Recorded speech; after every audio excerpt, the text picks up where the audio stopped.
the regular business meeting of the Riverside School Board, District 96. Welcome, everyone. At this point, are there any public comments? If there's no public comments, then are there any items on the agenda? Oh, sorry, there is some public comment? I guess I had a question. Public comment on anything? Yeah. Yeah, so please step up to the microphone if you could state your name and address. My name is Dahlia Gitsunikas, 265 Northwood Road, Riverside. I guess just a comment about special ed children.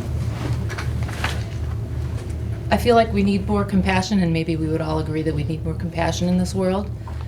And there's more to school than just high CT scores and getting into Harvard. We need to teach and foster compassion. And interestingly enough, it's found that when you do that, you do produce smart kids. I just would like to read a text that my daughter sent. My daughter is a graduate of this school system. Some of her old teachers are here, actually. Oh, her previous teachers. Sorry. Do not call them old. Very correct. Thank you so much. I stand by that. That's the bullet there. Previous. I asked her what she could tell me why it was important for her to have special ed kids while she was in her. She had a few that were included in her classroom, as well as classroom in the school where she studied. She said, because it helped humanize them. She said, terrible way to put it, but if they're separate from everyone else, then there's no opportunity to show that they're people just like everyone else. Everyone who went to Ames with this child felt like he was our friend. Unless there are explicit opportunities, programs integrating special ed and regular ed, the two don't really mix. And it's important to begin this understanding of people who are different from a young age, especially when kids are more accepting anyway. As in, little kids don't see differences as a bad thing as much as people who are older. Learning values of compassion, understanding, community. Then she says, I asked her about whether it was disruptive, or what about the fact that it's disruptive and it's going to hinder other regular ed students from learning. She said, I mean, it's disruptive sometimes, but everyone can use those moments as teaching moments, as long as the teachers are compassionate about it. But I never remember it being so continuously disruptive day in and day out. And that's all she says. I guess that's really all I have to say. Well, thank you very much for your comments. Thank you. Are there any other comments? At this point then, are there any changes that anyone would like to propose to this agenda? If there are no changes, then we go on to the superintendent's report. Okay, and the first thing is, here's Meryl, K-5 Back again. Program recommendation for adoption. And I think she has some previous teachers in the audience who are going to help her out. I kid around because I do that all the time. I say the word old and I catch myself going, oh my God, I'm old, but nobody else here is. They're all much younger. So, take it away. Thank you. So some of what you saw in the packet with respect to this presentation is similar to what you've already seen, but I just brought the full presentation back just to bring some closure. And you have sitting in the audience 6 of the 14 amazing teachers that I had the pleasure of working with over the course of this year since early fall in this process, and I just wanted to publicly thank them because there were a lot of hours that were beyond the school day and on their own time trying to figure things out in addition to doing the work they do every day. So I said I was lucky when I landed here because of the quality of the teachers that we had in the classrooms, and no disappointment in this group at all. So thank you, Jenny Barhorst, Judy Sayer, Lauren Allen, Jen Ullman, Katie Novosel, Jennifer Legree, and the 8 others that are not with us who are mentioned on the slide. So a lot of hard work went into this process. So on behalf of the math committee, you've seen this timeline before. We are now down to April 2016. And what you have in your packet is a recommendation for adoption for the Singapore Math and Focus program to be implemented the 2016-2017 school year. these again were the pilot teachers. We added a couple of people in addition to the initial committee that met to vet the program. This was just a recap of what the program represents in terms of its framework, and many of the things that we brought to you in the fall when we were talking about the problem solving, the math talk, the conceptual understandings, really were demonstrated in the materials and the resources as they started to utilize them in the classrooms. And I surveyed the students because I really believe that sometimes we forget to ask the kids how things are going. And I just loved some of the things that we saw in the feedback from the students. So 113 students responded to the surveys that we sent out. We had a primary version and an intermediate version. There was a mixed bag on whether they thought the work was more challenging or not. 47% of the students thought it was easier, 29% the same, 24% more difficult. But what I found fascinating was 71% of the kids thought it was more fun and enjoyed it more. And that's pretty telling in terms of a new kind of math program. I asked the kids what made it better if they thought it was better, and so these are the answers that got the most attention, where they liked the tools they were using with the program. We explained that it was very hands-on, so there's a lot of tools at every grade level. They commented on the math talks, which you've heard teachers talk about before, the kids speaking with one another about their problem solving. And they loved how they had different ways to solve problems, and making the models, the modeling of the math that they were learning. They loved that too. So that was all really neat to see. And then all of the student comments I left unedited, so no, they're not typos in my slides, but I thought it was kind of cute that they were responding in a survey format, and I wanted you to know I didn't edit their comments. So these were some of the things that the little K through 2 students said. I like the connecting cubes, the number bonds. We'll teach you what those are if you don't know. You can come to a K or 1 classroom. We'll teach you about number bonds. I know Jen Ullman's second graders have them down now for sure. Tell them they will be graded. Yeah. And then I'm not going to read you all the 3 through 5 comments. You saw them in your packet. But I thought it was interesting that some of the 3rd through 5th graders actually pointed out the old program and what they thought about it in comparison to this one. And a lot of what came through was about the rigor and the challenge in the new program, and how that's what actually made it fun. I like the one that put it in all capitals. Some pages are challenging, but sometimes the challenges are hard and some are easy. So just some of the things. The program's really good at explaining what you do and why you do it. They really understand the concepts better. So I think this is pretty powerful when you actually see what the kids have to say. And when we came back and rescored all the materials a final time, you'll see that it's a unanimous thumbs up for recommendation. We talked a little bit, the 3s and 3.5s and 3rd, 4th, and 5th. As you go up the grade levels, the expectations become greater for kids. And so you'll see that the real life application pieces are things that we know we need to supplement a bit more as the higher the grade levels go. And we've been working with the West Consortium Math Initiative to supplement that. And so we will have a lot of access to real life problems and tasks that we can integrate and support. But everybody feels really excited about what we found in this program, what it'll do for our students. And as we've started to begin work on laying the groundwork for our gifted audit next year, we did a schematic of all of our COGAT scores from all our kids, and where we found the mean COGAT and where we plot out as students. This program's really going to address the rigor that District 96 students really need. So we're really excited to bring this to you. The rationale, again, it aligns to our major work. It presents the right balance that we're looking for with the conceptual, the fluency, and the application. It embeds the mathematical practices that you've heard about. There's multiple resources for differentiation and assessment. The Spanish materials were also piloted by our bilingual teachers, so we feel good about these Spanish versions. And at the bottom, the students enjoy it. And it does align to our Carnegie. I was at the high school today, and we were talking about the alignment of our Carnegie math to their mathematics programs and what's happening there. And Kristen Smetana, the principal, was saying that she felt like what they're doing with Carnegie and their math is really aligning well to what's being expected of the students, that they did a much better job on Park this year based on the adoption of the materials there. The kids were much more comfortable with the testing. And then our students, she was happy to see we were pulling Singapore in to go with at Carnegie. So we'll have a nice K-12 alignment in mathematics, which is exciting. Meryl, on your teacher feedback, you've got, 4s and 3s. Is that a scale? The scale was, sorry, yes, thank you for asking. It was a Likert scale, 1 to 4. Okay. For our audience at home watching on TV,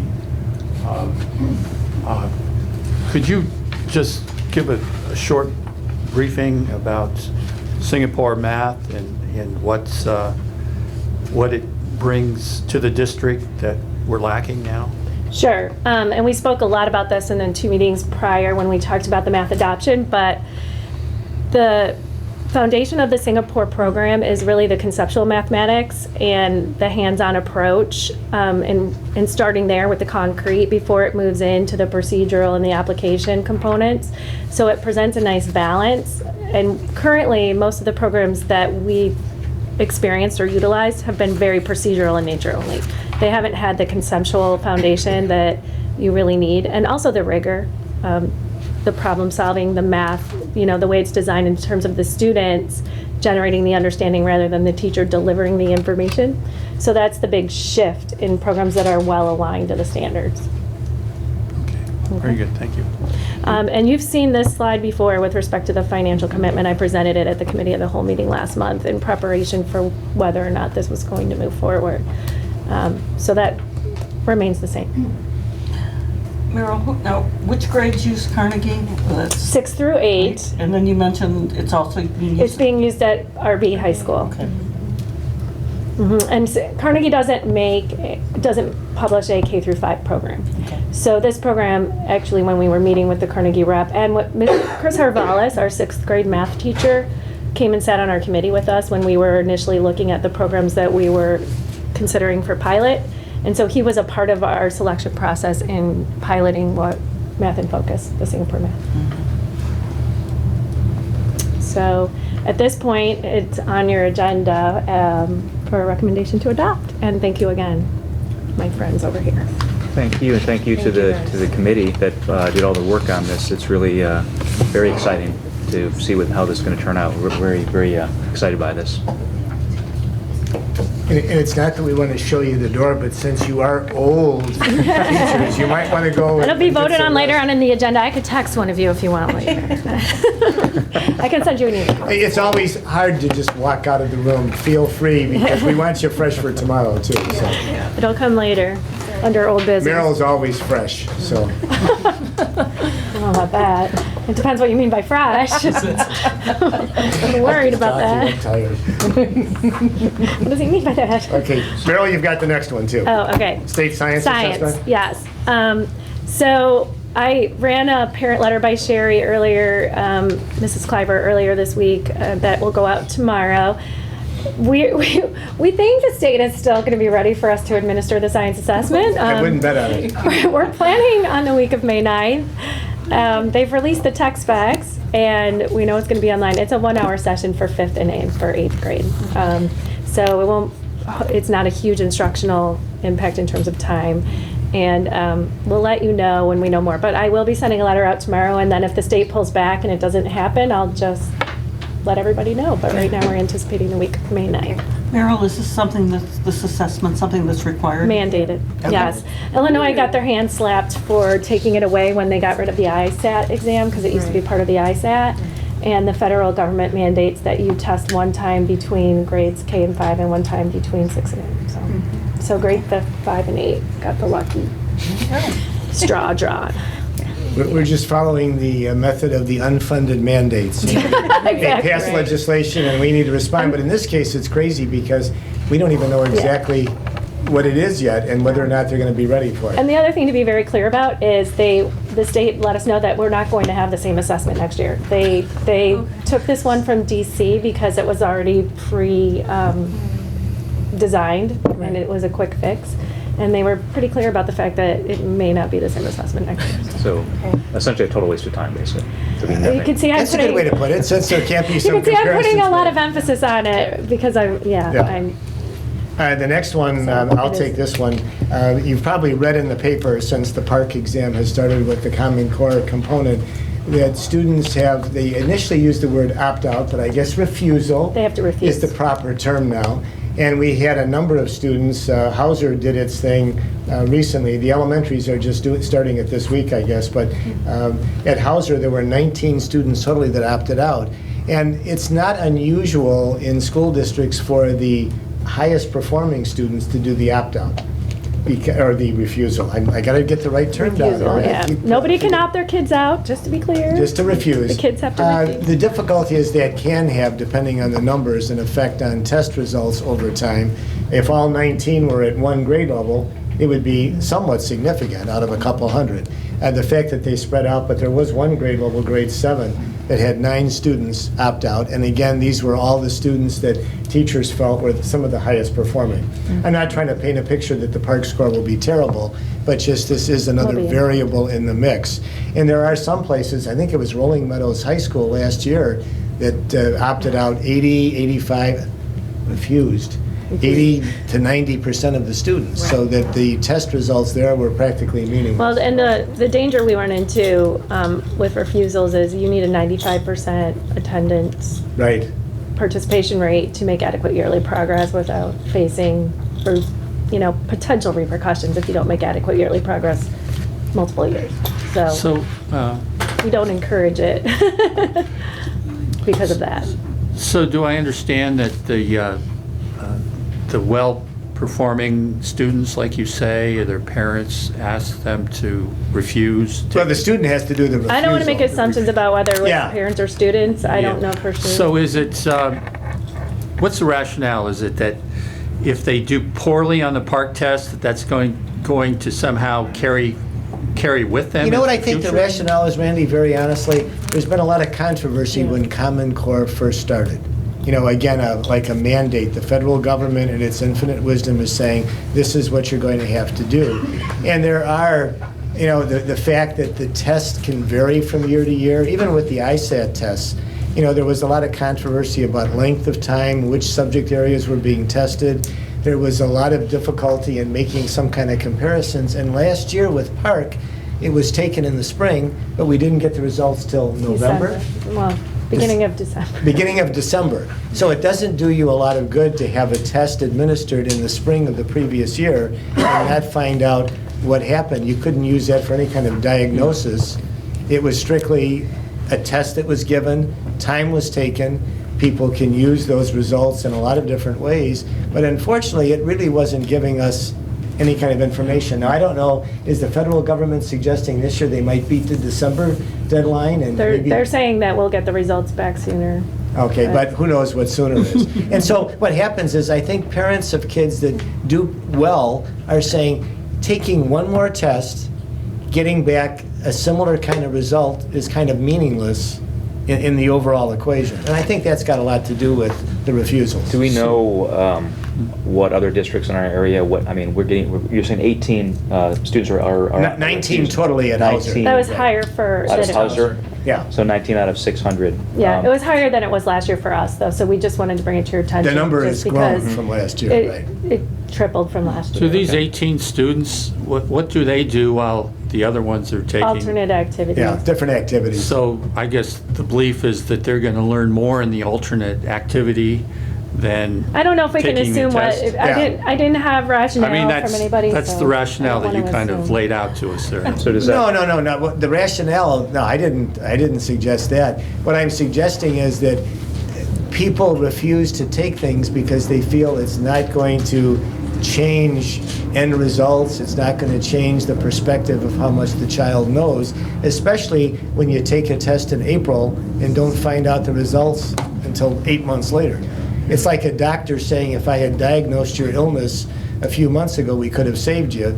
It doesn't do a lot of good 8 months after the fact. Do we have any sense, just out of curiosity, what percentage of students are refusing in other districts, or middle school I students? think Is there any it wasn't quite as high at 95. I was with Kathy today, so we were talking about it a little bit. She had some similar to what she had last year, not quite as high as ours. Who's Kathy? Oh, I'm sorry, from Brookfield, 95. And I haven't heard too much, Martha. I don't know what you've had. Yeah, in River Forest. Last year they reported in the paper that there was much opt-out on the park exams from last spring.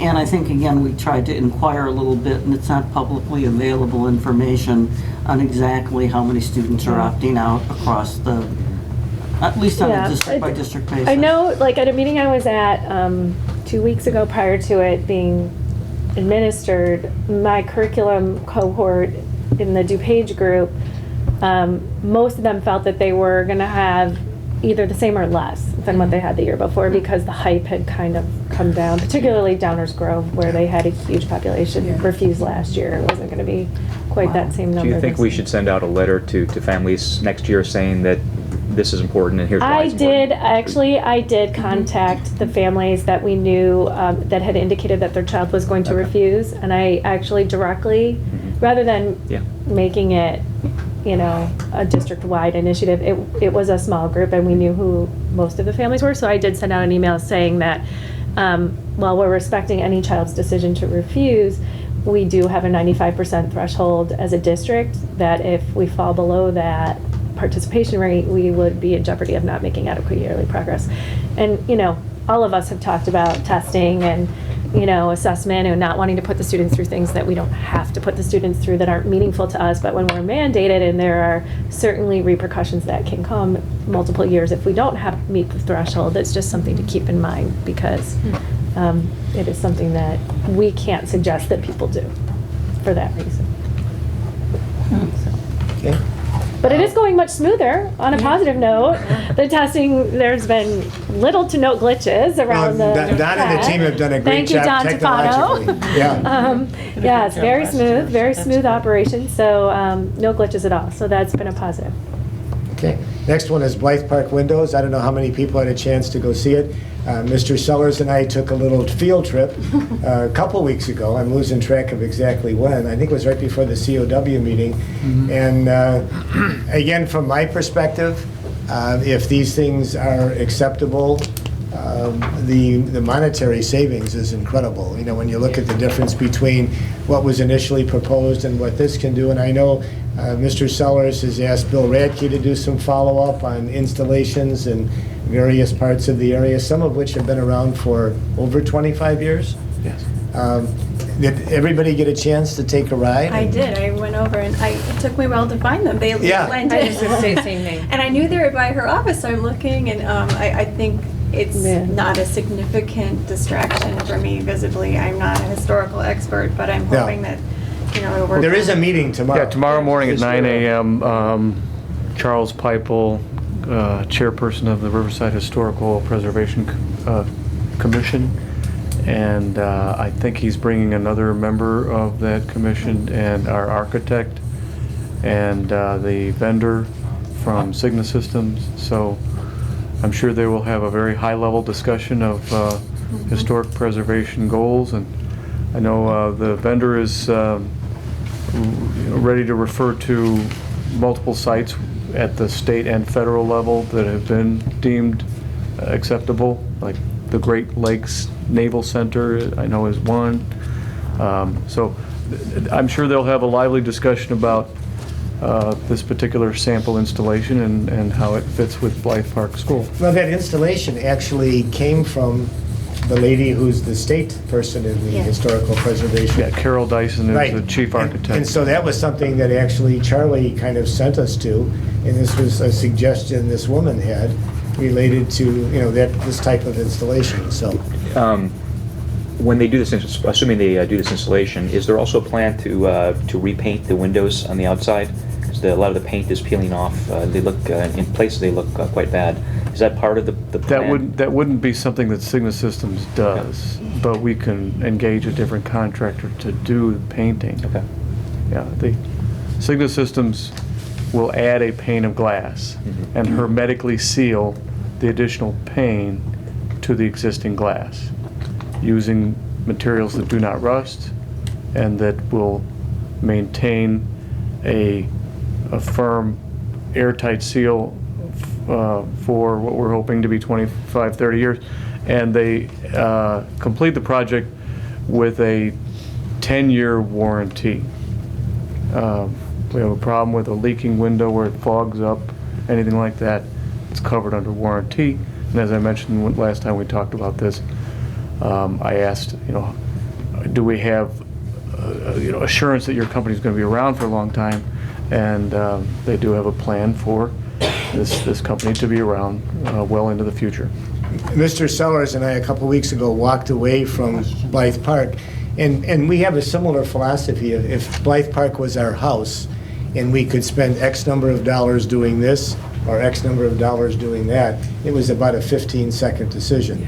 And it makes sense to do it if this is acceptable, and if it's not acceptable, then there's a lot more discussion that would have to take place. But this was a great find and a great recommendation, and the fact that we thought this was going to cost well over $1 million, and we're looking at something more in the $300,000. Under $300,000, and I've already presented information to the commission to indicate that, as with the relationship between a school district and a municipality, school districts are under the jurisdiction of the Illinois State Board of Education. And municipality oversight is very limited. There's a lot of publicity about the Crystal Lake Bleachers. Bleachers, yep. But those are focused on topics and issues and setbacks and different types of controversy than what we're looking at. We're looking at changing the profile of a window by about 3/4 of an inch. So David, does the Sigma Systems, do they have a 25 to 30 year track record of installed? You say that's projected life, 25 to 30 years. Yeah, there are sites that we could visit at our pleasure that are 25 and 30 years old. Okay, great. So it's not just what they're saying, it's what They exist. they exist. Yeah, Okay. and the 10-year warranty is their legal obligation. Beyond that is, just like the roof of a home, you hope you'll get longer useful life. But I have not heard the owner say anything more than 30 years, but that's, I think, just when they started doing this type of work. All right, next one, Fed Ed Luncheon. I know Margie has sent you a couple of reminders. She hasn't had any responses yet, but that's okay. There are a lot of different activities that go on. We were just bringing it up again in case anybody really felt the need to go to a Fed Ed Luncheon. The last one, curricular initiatives. We sent you a rather comprehensive list. I asked Meryl to kind of draft what she saw as things happening in the next school year, so you've got an idea of what's to come. One of the big things, if you look at that paragraph at the very beginning, we'll be doing a state compliance audit. I've gone through these before. They are very lengthy. It's going to take a couple of weeks at least for everybody to assemble what they need, because when they do this audit, they come in and look at everything from soup to nuts in the school system. Special ed, transportation, curricular initiatives, policies, mandated reporter sheets, you name it, they look at all these things, and it takes an awful lot of time to draw all these papers together. So you're looking at least a couple of weeks of interaction, not just for Merle, but for a lot of other people in the school district. And then you see the list here of all the other priorities. And very honestly, we've gone a long way this year in bringing some things up to where I think we needed to be, the whole para item. But these are always works in progress. That it never quite ends, that the teacher evaluation thing is exactly set in concrete, that RTI is set up to go a certain way, and then it'll just keep chugging along from there. There are always some tweaks and modifications that have to be made.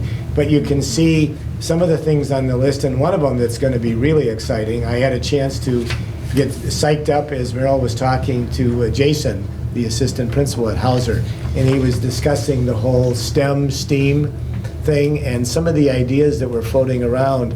I'm sorry I couldn't go back and be a 7th or 8th grader again, because it sounded like it would be a great program. I heard there's an interim STEAM job next year. I can blow a lot of steam if you want. Hot air comes out of me quite easily, so no problem. All right, and then I just wanted to show you, what's on the docket for Merrill and company next year. And there are a lot of initiatives that are out there already. And, in this place, as I've said to the board members many times, with Martha back there, the team next year and the fabulous old teachers that we have, I got to stop doing that because I appreciate the fact that you made those comments, and I never let a joke go. I was going to say he's going to have that joke all night. Yeah, no, that'll be it. That's the last time. Very honestly, you've got people here that are going to take this district, and there's no limit to how far it can go, given the opportunity for Merrill and company to do their thing. Thank you, Mr. Paff. Are That's there it on that any one. further questions for the superintendent? Yeah, I have a question. When is the compliance audit? Well, it was supposed to be this year. It was supposed to be this year, but I got on my knees it on the phone typically- and begged them to wait. Typically, I went through it last year. Typically, they'll, West 40 will contact us in September-ish with all of the probe information that will be required to complete. And then they give us from then until about February or March to pull everything together. And then they come out, it's usually for a day, maybe two. Usually it's a day, and they'll go through all the materials. And how often are these audits? Once every 5 years, Yeah. typically. It's a 5-year cycle. And then we had one 5 years ago. Theoretically. Most likely you should have. It was I supposed wasn't to be here, this but, year, yeah. but I begged, I pulled in every chip I could and said, please, we aren't ready for this. And- Please give us the opportunity to wait a year. And they issue an audit report and everybody Correct. gets to read it. Correct. And it's a pretty full, Very comprehensive. look. I've been through it Yeah. twice, and to prepare, you have It's like boxes that bins, would cover bins. all of these, this Tables, whole table and a bit of the floor containing documents that are part of the probe information request. It's a voluminous Yeah. gathering. I have this system that we used last year too to get through it. So we're gonna set up crates and You got the shortcut method, huh? That's right. Good deal. All right, Okay. so the next item on the agenda is the consent agenda. The way we usually do this is we first, the board secretary reads the consent agenda, and then any board member has the opportunity to take any item off for further discussion. And then once that happens, we then vote on the consent agenda. So, Linda, would you like to cover the highlights of the consent agenda? I will. Ready? Item number 1, minutes of the previous meetings. A, minutes of the regular business meeting, March 15th, 2016. B, minutes of the closed session, March 15, 2016, 1. Minutes of the closed session, March 15, 2016, Part 2. D, minutes of the special self-evaluation meeting, March 24, 2016. And E, minutes of the special board meeting, April 5th, 2016. Item 2, personnel report, including renewing administrative contracts, 1-year administrative contracts for all of our administrators, and publicly noting two changes. One small change is, I will just read it, to align with the REC contract. There's a change in item 5 under personal leave that such personal days do not accumulate from year to year, and any unused personal days shall be applied to sick leave. That is one change. And the second change of note is with Ms. Brownlow over there. We have added a tuition reimbursement section where we will be, sorry, I'm just reading, make sure I have the right. We will pay up to $14,000 for the 2016-2017 school year. Tuition reimbursement, and then also for next year if there's a contract, and then she would stay with us for 2 additional years after that, or she would have to pay us some money back. So we are making sure that Merrill wants to stay with us, essentially. Is there anything else I missed on the contract that? I would keep her locked in her office. I'm already there. Just get it caught. All right, moving on. Number 3, payables pre-list as of March 31st, 2016. Number 4, payables pre-list as of April 19th, 2016. Number 5, ECE, early learners request for time change to the 2016-17 PM session, moving it from a 12:20 start to a 12:15 start. Item 6, playground proposal for Hollywood School. Item 7, the press issue 91, second reading, final adoption. A, policy 6:130, program for the gifted. B, policy 7:50, agency and police interviews. C, policy 7:200, suspension procedures, rewritten. D, policy 7:210, expulsion procedures, rewritten. E, policy 7:220, bus conduct. F, policy 7:2 7:240 Code of Conduct for Participants in Extracurricular Activities, and G, Policy 7:305 Student Athletic Concussions and Head Injuries. Item 8, additional policy for board review, the second reading and adoption of Policy 6:50 School Wellness. 9, the PAV YMCA Agreement. 10, administrative approval of change orders, limited authority. Great, thank you, Linda. Big deep breath. So, at this point, are there any items on the consent agenda that anyone would like taken off for further discussion? I'd like to take off the playground proposal for Hollywood, please. Number 6. Yes, please. I would like to take off specifically Jason Smith's contract, Okay. assistant principal, and also the item 9, the PAV YMCA. Okay. uh, Are there any other items people would like taken off at this point? If there are no other items, then is there a motion to approve the consent agenda as presented with the exception of item 6, the Hollywood playground, item 9, the PAV YMCA agreement, and the contract for Jason Smith? Is there a motion? So moved. Second. Margie, could you call roll, please? Ms. Murphy? Aye. Ms. Morello? Aye. Mr. Brockway? Aye. Ms. Mangia? Aye. Mr. Regan? Aye. Ms. Kleiber? Aye. Mr. Miller? Aye. Motion passed. So I guess we can talk about the Hollywood playground contract later in the agenda when we get to their response to our proposal, and then but maybe we can talk about the other 2 items right now. You wanted to talk about the Jason Smith's contract? Yeah, again, I understand Jason is doing a wonderful job, and he's a great employee, but I will be voting against it, not because of the occupant of the position, but because when this was, the board not only proves the person who is hired, they also presume the position and the fact that and this was a 12-month contract, and it was reduced to 10, and the board never got an opportunity to vote for that. I read it in the landmark because somebody read the contract more thoroughly than I did. So it's basically a statement vote. Jason, but I do hear you're great, so. Okay, so are there any other comments on that point? Could I ask a question? You're saying that it's been a 12-month position, and now it's changing to a 10-month position? No, this was a year ago. It was a 12-month. We increased all of our administrator contracts to 12 months, and when Jason was hired, it was reduced to a 10-month, but it didn't specifically come, again, it wasn't highlighted. And again, I would personally have liked the idea to talk about professional development. Could there have been some if we were reducing the term, could we have added some professional development days? Also, we've had, we would like to be able to promote, people from either teaching positions or assistant principal positions into principal positions when they become available. And I thought maybe the summer was a nice training ground for that. Anyway, we didn't get the opportunity to discuss it because it wasn't presented to us. And so that's, but my presumption is that the rest of you are all going to vote. I make, to approve it.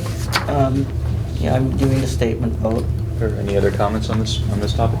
I can only say, having worked with him a tiny bit on the education committee with regard to the new NGSS implementation for the STEM program, I think he's extremely enthusiastic and competent, and I think he's more than willing and able to do the job, and I'm happy to see him stay, and so I support his position.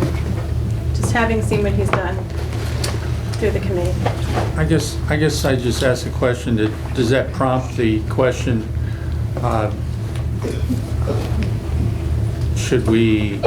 is there a reason for Jason Smith to work 12 months? Or is the 10-month something that we prefer? I think we've talked about this in the past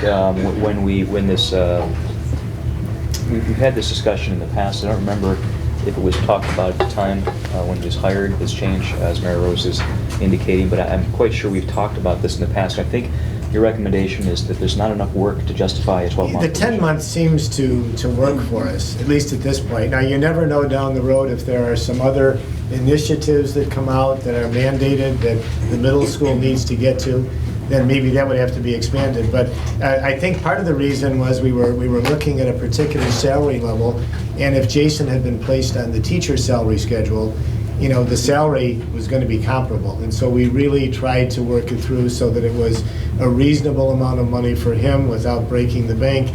And I would reiterate that this guy, in a couple of years, this is his first year in administration, he is going to be a superstar administrator. And he comes by it genetically. His father actually was a school superintendent for many years, and not too far from the east of here in Berwyn. Just a wonderful person, and as Sherry said, very enthusiastic. In fact, that's what I overheard, and it got me energized. I wanted to come back as a middle school student, just listening to him talk about what they're planning on doing. Maybe you want to take the class. Yeah. Like I said, I hear he's very good. I just wish we'd have had the opportunity to discuss, which is the board's prerogative. We approve the position as well as the occupant. And then the other thing is, one of the things that might have been able to have been done, we've worked it another way, was for that position to manage the summer school program.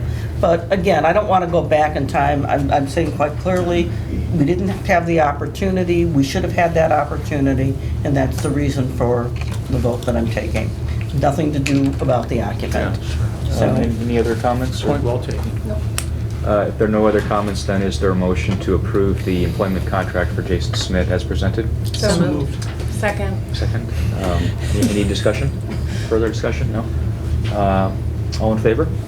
Aye. Aye. All opposed? no. Okay, so 6 in favor, 1 opposed. That was bad.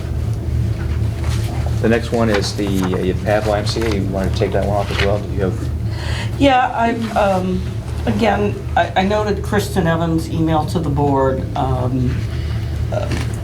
you know, or encouraging us to once again look at at having the Riverside Rec Department do it. I'm in favor of that, and I was just wondering if anybody is interested in pursuing that option this year or sometime in the future. Might be a little bit late, maybe now. Well, I think the issue is that we did a survey, and as evidenced by the reaction we got last year, people who are actually using it are very happy with that program. And although I'm confident that the village could do an excellent job as well, I don't see a reason to completely disturb that. I think we have enough to work on, and why unseat that if the overwhelming majority are happy? I think there's an issue with the quality. Can I add one thing that will, Sure. I'm not speaking for Ron Malchiati or anybody on the Parks and Rec board, but I've spoken to some people off record, and I don't think they're interested in providing it for next year anyway, so I don't think it's an option. Not that they wouldn't be interested in providing it, they would, but I think after the experience last year, they weren't going to do that again this year. The So I numbers think are the just not ideas are there. still there, and I think they would also be an excellent provider. I just don't think The timing. they're even looking to engage with it. And at this point, you are getting late. They really need to Yeah. know Right. this Right. month. And very honestly, we sent the survey home, and we got, typically surveys, you get a 15, 20% response. Actually, we got close to 40% response. And except for Kristen Evans and I think one other family, it was all very positive. And her concerns are very, Well, the Well, her only, concerns, though, I was troubled by her email. yeah, absolutely.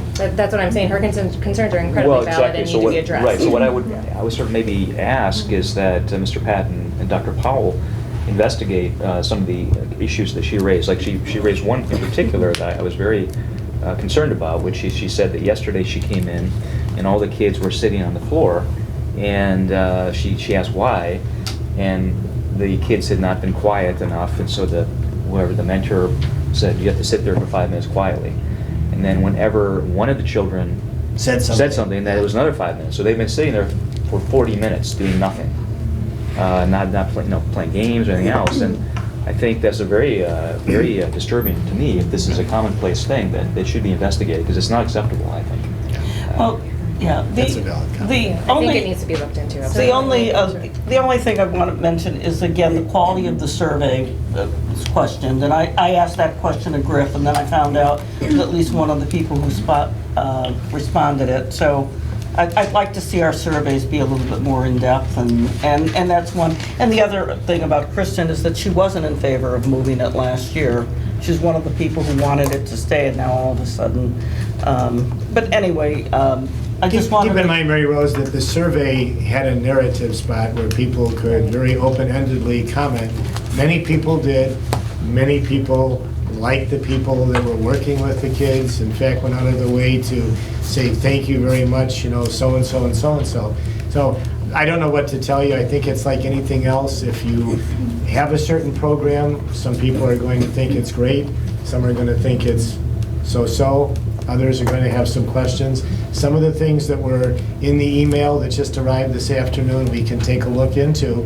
And again, I think like with anything else, if you have a problem with a specific teacher in the school, you go to that teacher and you kind of talk it through. If you don't get a good response, then you go up the ladder. In the case of the before and after school program, if I had a child in that program and I was having difficulty with certain things happening, I would call the supervisor of the program. We need to make sure it's not systemic. Right. And that we can do. And all we have is an allegation at this point. And I just want to make clear, without looking at what other side, what are the circumstances, there are a lot of factors that play in, and I just know from being what I do, there's always at least 10 sides to every story. that's Let's wait before and reserve judgment until we know and understand. No, I Again, think it's we should one just comment. investigate it, but not there draw any current- conclusions at this point. Right. Is there currently a parallel program being offered from the rec where they pick up children? Is that? Yeah, they've got Yes. something going. That's what she So there alluded is. to, yeah. Yeah. There is another alternative, Right. right. They got a I man. do agree with Rachel's point that this is an initiative that we probably don't need to take on right now, especially with the transition in administration. We should probably minimize the new activities. But down the road, I think, I do like the idea we've discussed in the past of having the programs run concurrently. Yeah. Say you run this school, you run that school, Yeah, compare I them. think that- And I that's see what I no recommended downside to too. that, so. We had even talked about that when we first came on, and part of the difficulty was, I think, the way things unfolded last year, it made it a very complicated situation. And that's why Griff and I, during the summer, went and saw both the PAV people and the Riverside Rec people, just to talk it through. And that was why we decided we would take a survey. Maybe the quality could have been better, but people had an opportunity to voice their opinions. And most of the opinions, and again, we got a 40% return, were very positive. So if it ain't broke, Yeah. don't fix it. At least under our circumstances, we have a lot of things on the plate right now. Right. I think the discussion that we had about this time last year on this has prompted PAV to up their, Could be up the game. Yeah. up their game. Yes, I think that it has improved this year. Okay, good to hear. So if there are no further comments, then is there a motion to approve the PAV YMCA before and after care agreement as presented? So moved? Second. Any further discussion? If not, Margie, could you call the roll, please? Ms. Mangia? Aye. Ms. Murphy? Aye. Ms. Clyber? Aye. Mr. Brockway? Aye. Ms. Murillo? Aye. Mr. Regan? Aye. Mr. Miller? Aye. Motion carried. Next item are comments from the Riverside Educational Council. I don't see Mr. House, so I assume there are none. We next come to board member comments. Are there any comments from the board about things they've been doing recently? Speaking for Sherry and myself, we went to the assembly that we were invited to, the 8th grade narrative persuasive essay, and they chose the charity of choice, and it was really a fantastic, watching a bunch of 8th graders support one student. It was great, and Miss Mandrella, did I say it correctly? Did a fantastic job, and I was really glad to get the invite, so The thank kids you. were very excited to choose their fundraising for the charity, and it was lovely, and we were all crying, and it was lovely. I was bawling. It was great. So, It was really it was wonderful. fantastic. So, yeah, and that kind of goes along with the Hauser talk that we had too, the last committee meeting. Yeah. I would just like to comment on the Cougar Buddies program. I just happened to be here early one afternoon picking up my daughter, and I witnessed the group working out in the plaza out front, and it seemed to be very effective and just a wonderful program, and it's kind of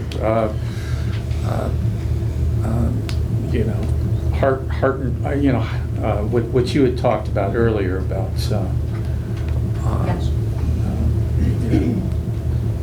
on that issue. That's good to hear. Yes. And thank you, Pam, for, that was one of the first things Pam and I talked about, the Cougar Buddies and getting something like that started, so. Good.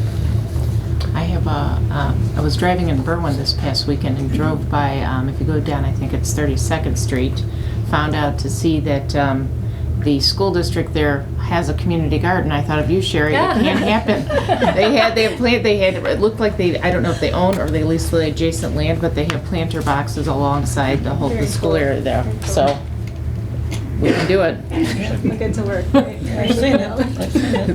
I did have a garden in River Forest. It just only produced enough food for 10, but we did have. Well, I'm not saying, yeah. Actually, Meryl's a big eater. It only produced enough lettuce for her. That's right.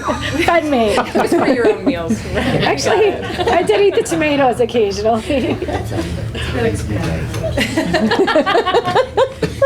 All right, so. Good to know it's still alive. Further comments, then I think there's actually, in addition to the Fed Ed meeting, there's a IASB dinner coming up. West Cook Spring West Cook. Dinner. So if anyone is interested in attending that dinner, please let Margie know. April 25th. So. Fed Ed, I thought it was FedEx. This is the IASB West Cook. They take you in a truck. All right, so then we next come to the committee reports. So Sherry, do you have any report from the Education Committee?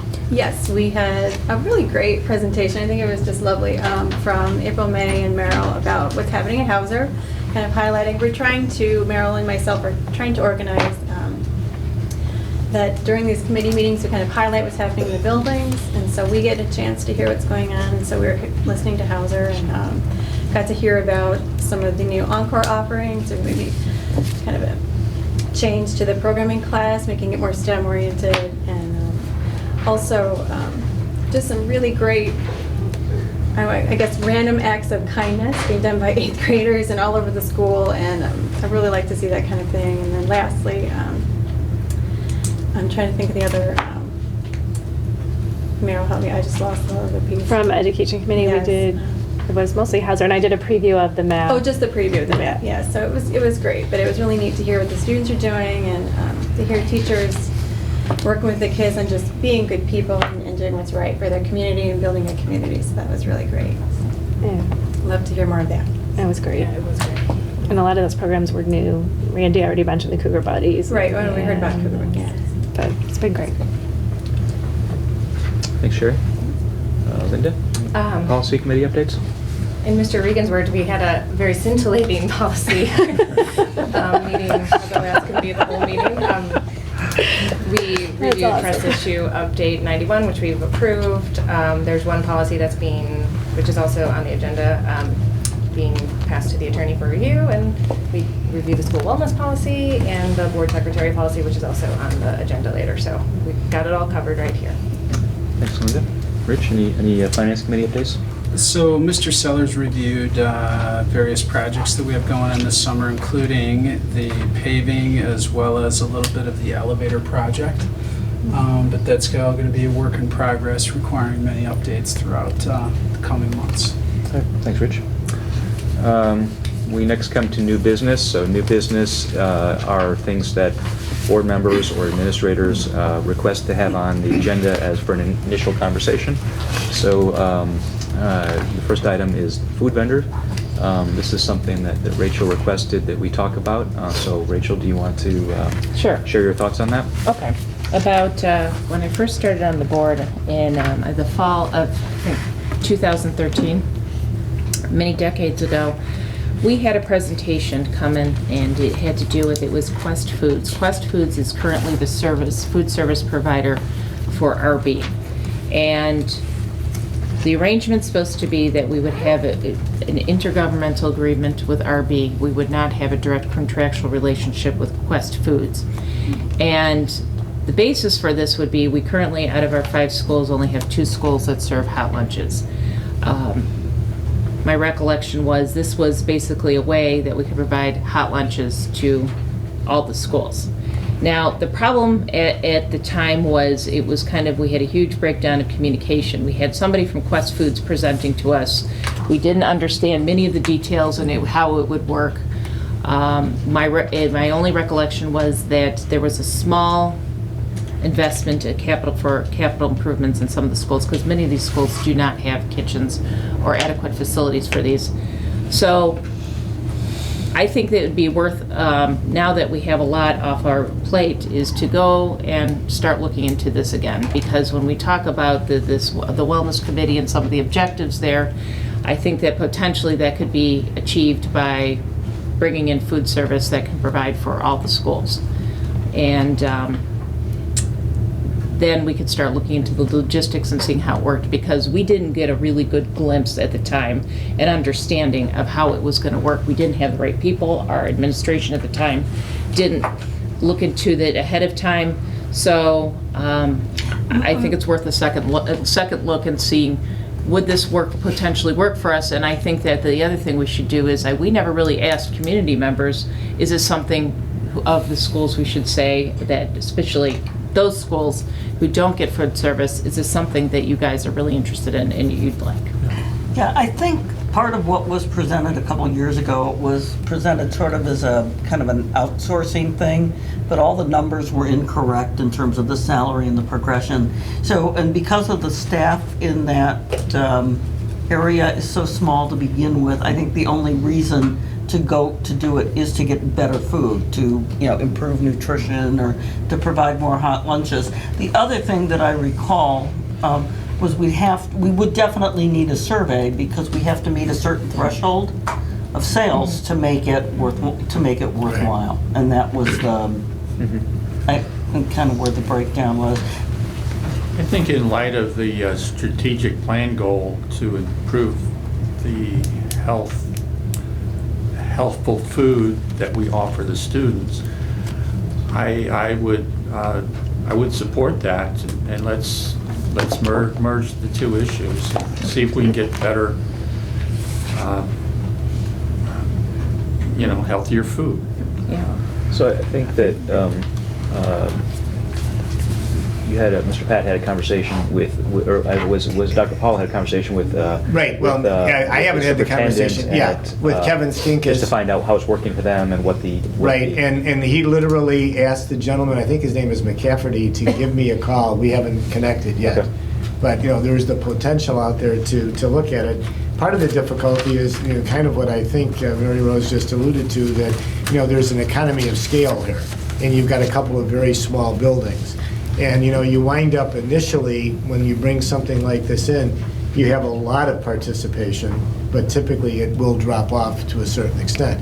And in a building of 125 students, if it drops off at all, even if you had everybody going on, it might not be cost efficient for them. But I think David wanted to respond to this. I think we'll have to contact the Illinois State Board of Education, first of all, to get clarification as to what, or maybe the federal government, if you're a national school lunch program in-house, that's different from being a national school lunch program that has a vendor. And I don't know that an intergovernmental agreement would sidestep the reality of us being NSLP under a vendor, because that's a private company. If you're under NSLP with a vendor, you can't just select a vendor. You have to go out for bid. Procurement process. And I you was have wondering about that too. And you have to go out for bid under the Illinois State Board of Education regulations of going out for bid, which I've gone to multiple seminars on. It's quite an undertaking to go out for bid. You have, it's probably about a 100-page document that has to be put out. So you go out for bid, and then you have to allow multiple food services companies to compete. So my first question to the Illinois State Board of Education would be, if we were to go through an intergovernmental agreement with RB, would that be a problem as far as us being in this distinction of either being in-house NSLP, which we currently are, or contracted NSLP. If it's contracted, then you do have to go out for bid. Generally, and I'm not sure, I'm speaking off the cuff here, there might be other exceptions to the rule as far as allowing to piggyback off, because the high school already did go out for bid. We may, under the code, I wonder if we could piggyback off that. But yeah, that's a very valid point of something that we should look at as well. Yeah, I think, again, not that the discussions in the future can take a different direction, but that was sort of the puzzle to me, that while we would be entering in with RB, we weren't getting the benefit of joint purchasing power, at least the way it was presented. But again, we would have a different conversation today. The other thing is, I do kind of recall, I don't recall the capital improvement aspect of it, but that, Could be expensive. yeah, well, So do but we have to that, like buy like ovens and Warming refrigerators ovens, that kind of and you stuff? may even have to upgrade electrical in some respects. If you don't have wiring in certain places that will allow those things to be plugged in. So there could be some hidden costs, but it doesn't hurt to ask some of the questions. And, you know, can we satellite out ourselves? Because right now, our cafeteria people do provide lunches for the other 3 buildings for the free and reduced lunch people, if I'm not mistaken, right, Mr. Sellers? Yeah, about $15,000 per year of services to free and reduced lunch is the school district's responsibility, and that's currently in place. Richie, you I have a comment? question, and this is not by any means devaluing, this question that's come up. I think it is a worthy pursuit. But Randy brought up a minute ago that it was part of the strategic plan, and maybe I missed it. I don't remember lunches being part of the That was strategic plan. that was one of mine, yeah, questions. Was it? It's not a part of it. It was not raised. I don't think it was raised in any of the groups, as far as I know. It's not on the plan. Anyway, it would have to There was, supplant something. and I don't have it in front of me, if you look under, there was a specific something or another having to do the wellness and... Nutrition, and that aspect, education. yes, Right, right, that's right, So, yeah. Oh, yes. okay. On the Not the Yes. vendor, though, not the vendor side. Not of it. Not the, not But the we already specific have- issue, but... The wellness policy. Have we already identified initiatives and action plans, so under that subtitle? Under On the that? strategic plan? Yeah. Is there any? I mean, you have a high-level goal, and Right, then you right, have, right. and haven't we already identified I anything? don't believe hot lunch was part of that. It wasn't part of the action Then plan. Well, the other question is, what is? What would it be taking the place of? Anyway, that's a different conversation, but... My take is, I agree this is a worthy thing to look into, but I think I have exactly the same reaction that Rachel, that you had to the PAB YMCA, which is, since we're moving into a new administration, this doesn't seem a high enough priority right now to actually put it on their plate. So I would just as soon just say, let's revisit this next year after we've gotten through the transition period, and at that point see if that's that's something that's interesting. That'd be my inclination. Yeah, I would think, again, we would be maybe placing it as an initiative on the strategic plan or an action plan for the next administration. It's what, to have that discussion. Martha, are you taking notes on I this? was taking a lot of notes. So why don't we go around the table and see what do people want to do? Do they want to pursue this right now or not want to pursue this right now? I would say, let's pursue it now. Yeah, I think it will take a whole year to discuss and to figure out what we're going to do, so we can make a decision at this time next year, perhaps. I would be in support of when Martha begins to pursue it. I'm not sure right now is the best time in the next few months on their way out, but I do think it's something. I know when Pat and Griff started, we created a list of goals for, I do think we need to start a list of goal, items that have been mentioned, and then at the beginning of the year decide which one of those are, priorities of the goal. Right. So I do think it's completely worthy of that, so I think we should pursue it, but under the new administration. Yeah, I'm willing to look into it. I have a lot of questions. I prefer to wait only because not only are there a lot of things to do, but I have questions. Do the families want it? Is it more healthful? I have a lot of questions in general about procedurally how it would work, what it would cost. So I'm willing to look into it, but I'd prefer to wait. I agree to table it until the new administration starts and figure out exactly where it fits in with all the other priorities we've established. So revisit when we sit down with Ms. Ryan Toy and sort of try to establish what her goals are going to be in the first year, then sort of decide if it's going to make that list or not, essentially. That and how it fits in with things we've already established. Okay. I understood your comment earlier that we would delay it for a whole year. Well, that would be my proposal. is That we would don't- be your we proposal, don't- but we what I'm don't- hearing But from it others seems like is other that people maybe wanna we pursue it. wait until June 1st Right. and bring it up. That's kind of what you again. guys are saying, is that we revisit this in June with Ms. Ryan Toy? Revisit it, and at that time, we may decide also to kick it into the Okay. future, just the Before I table. weigh in on this, I think I'd like to know what type of participation rate we would have. I mean, we have schools that don't have it right now. Is there demand for it? Do these families really want this? That's what I'd like to know I think there would before I be some said. demand. Right. Before I'd say, let's take administrator time on this and let's I- suss this out. The fact that no one even raised this in the strategic planning, even though we had people from Ames and Blythe and these other schools in Well- Hollywood, tells me this is not a super high priority. because But we were didn't- we also came in with pre-set categories, which I'm not sure hot lunches fit under culture and climate, or, the ones the board decided, so, Right. so just to give it a fair shake, I don't think. Didn't make the parking. I just don't think it was the same. I just say, let's send out a survey, see if people are interested. If they don't care, they don't care. But let's find out. I think in all honesty regarding, yes, I understand regarding the strategic plan, but at that saying, if it wasn't brought up there, I hate to say, well, then it's off the list. No, I totally agree. That I don't use that as to say that I'm not saying that if it's not in the strategic plan, we shouldn't think about it. What I'm saying is the fact that it wasn't mentioned by anyone as being something to pursue tells me that it's. How much, it can't be a how much super- time is it to do a survey, just to ask the question? How much time would it take of the administrator's time? Probably not a lot. Can we do that and at least see Of it? course, if we the don't- last survey I sent out was kind of, I had my hand slapped, and the Darn you. yeses and nos didn't Yes. suffice in narrative. So I'd be If happy we send the to. Can't we do survey an out online before we survey for find this? out, let's say we get a high response ratio and say people say this is great. Before we find out, A, if it's feasible, some of the concerns that Mr. Yeah. Seller said. Yeah, see, that's or where I if- would- if it's gonna require a I think big we need to do a capital little expense, we gotta research buy a bunch first of on the front side. Well, refrigerators I and- think we're I getting don't caught. want to tee people up and say, get people excited about this, and then we say, oh, no, it's too expensive or whatever. Say, would you be what the interested vendor in man- the they board would explain, because I argue don't want to already invest has all this some energy if surveys. we don't have the community support for it. I think we need to do one, and the one that's of the path of least resistance is send out a survey. If nobody's interested, nobody's interested.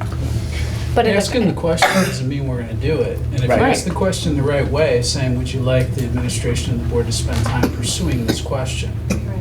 The only, Would you be interested in it? the only, I mean, that's a valid point, and I totally get that. My only concern is that when you ask people, do you want this new option, what are people gonna say? No, I mean, this, say, and the other thing is, people don't realize how much our administrators have on their plate. So we have to kind of be judicious in saying, these are our top 5 things, and we really want you to focus on them and get them done, as opposed to, here are 20 things that we kind of want you to work on. Well, That's all. we also just implemented a survey before the strategic plan, and a lot of people threw in things about foreign language. We're not promising that. Mhm. All-day kindergarten, definitely not promising that.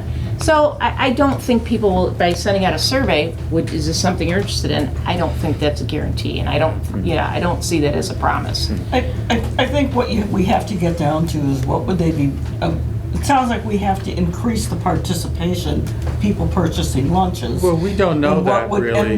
And what would they be willing to spend in exchange for what they Say would if they're get? interested. Well, how about this then? What if we, if Mr. Pat and Dr. Powell do you guys have sufficient time to do a survey? No, and- sorry. And also Just maybe kidding. do Martha. some initial exploratory work in figuring Sure. out, like, roughly speaking, what's it gonna cost us? Do we have to hire new people? Just lay the land a little bit. I mean, is that possible? Well, we can sit down with David, and kind of kick things Well, around. I would, I've worked with multiple food services settings, and I think one of the questions should be on a survey, if this were available, how many times per week? Yeah. and what would Would you be willing to you- pay? Because there's going to be a lot of brown bagging no matter what you do. Right. Because some parents just like to brown bag with their students. So I do. I do.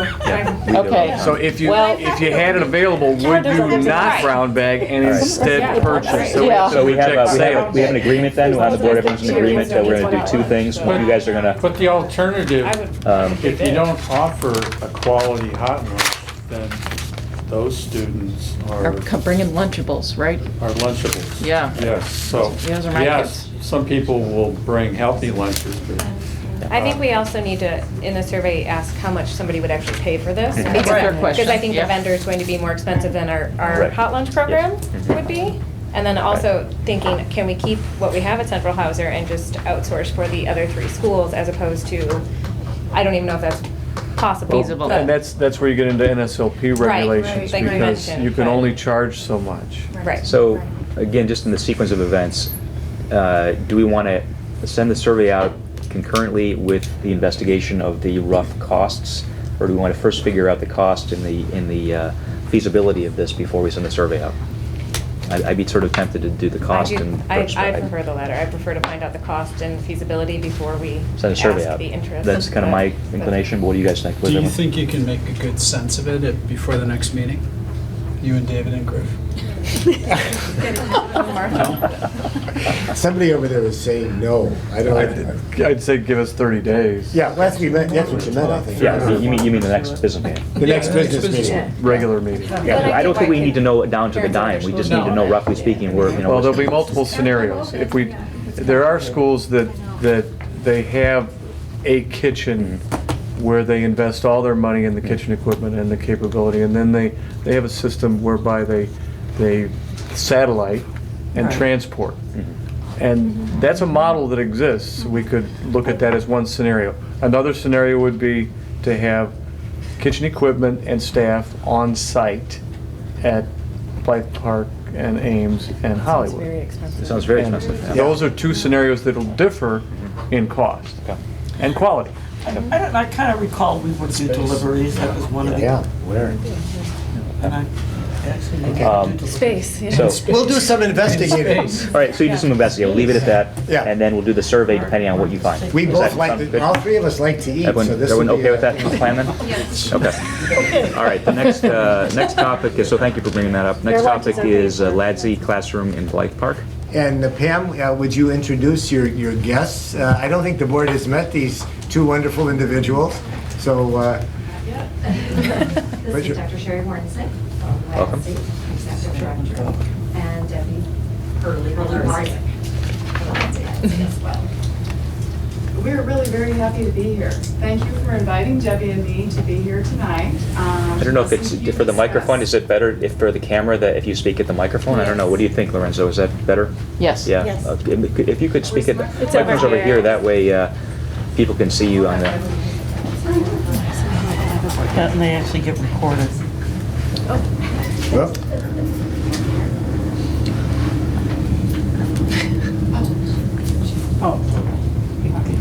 We can give that to Debbie. Just in case. are you gonna sing a duet here, or what? What's the- You know, maybe. I'm a little off on my performance abilities, but I am Sherry Wernsing, and I'm the Executive Director for LADSI. I'm really thrilled to be here tonight.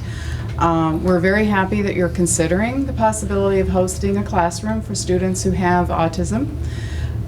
Debbie is really here as our expert in the programming areas. Debbie has been a program administrator at LADSI for a number of years. She knows all of our programs exceedingly well.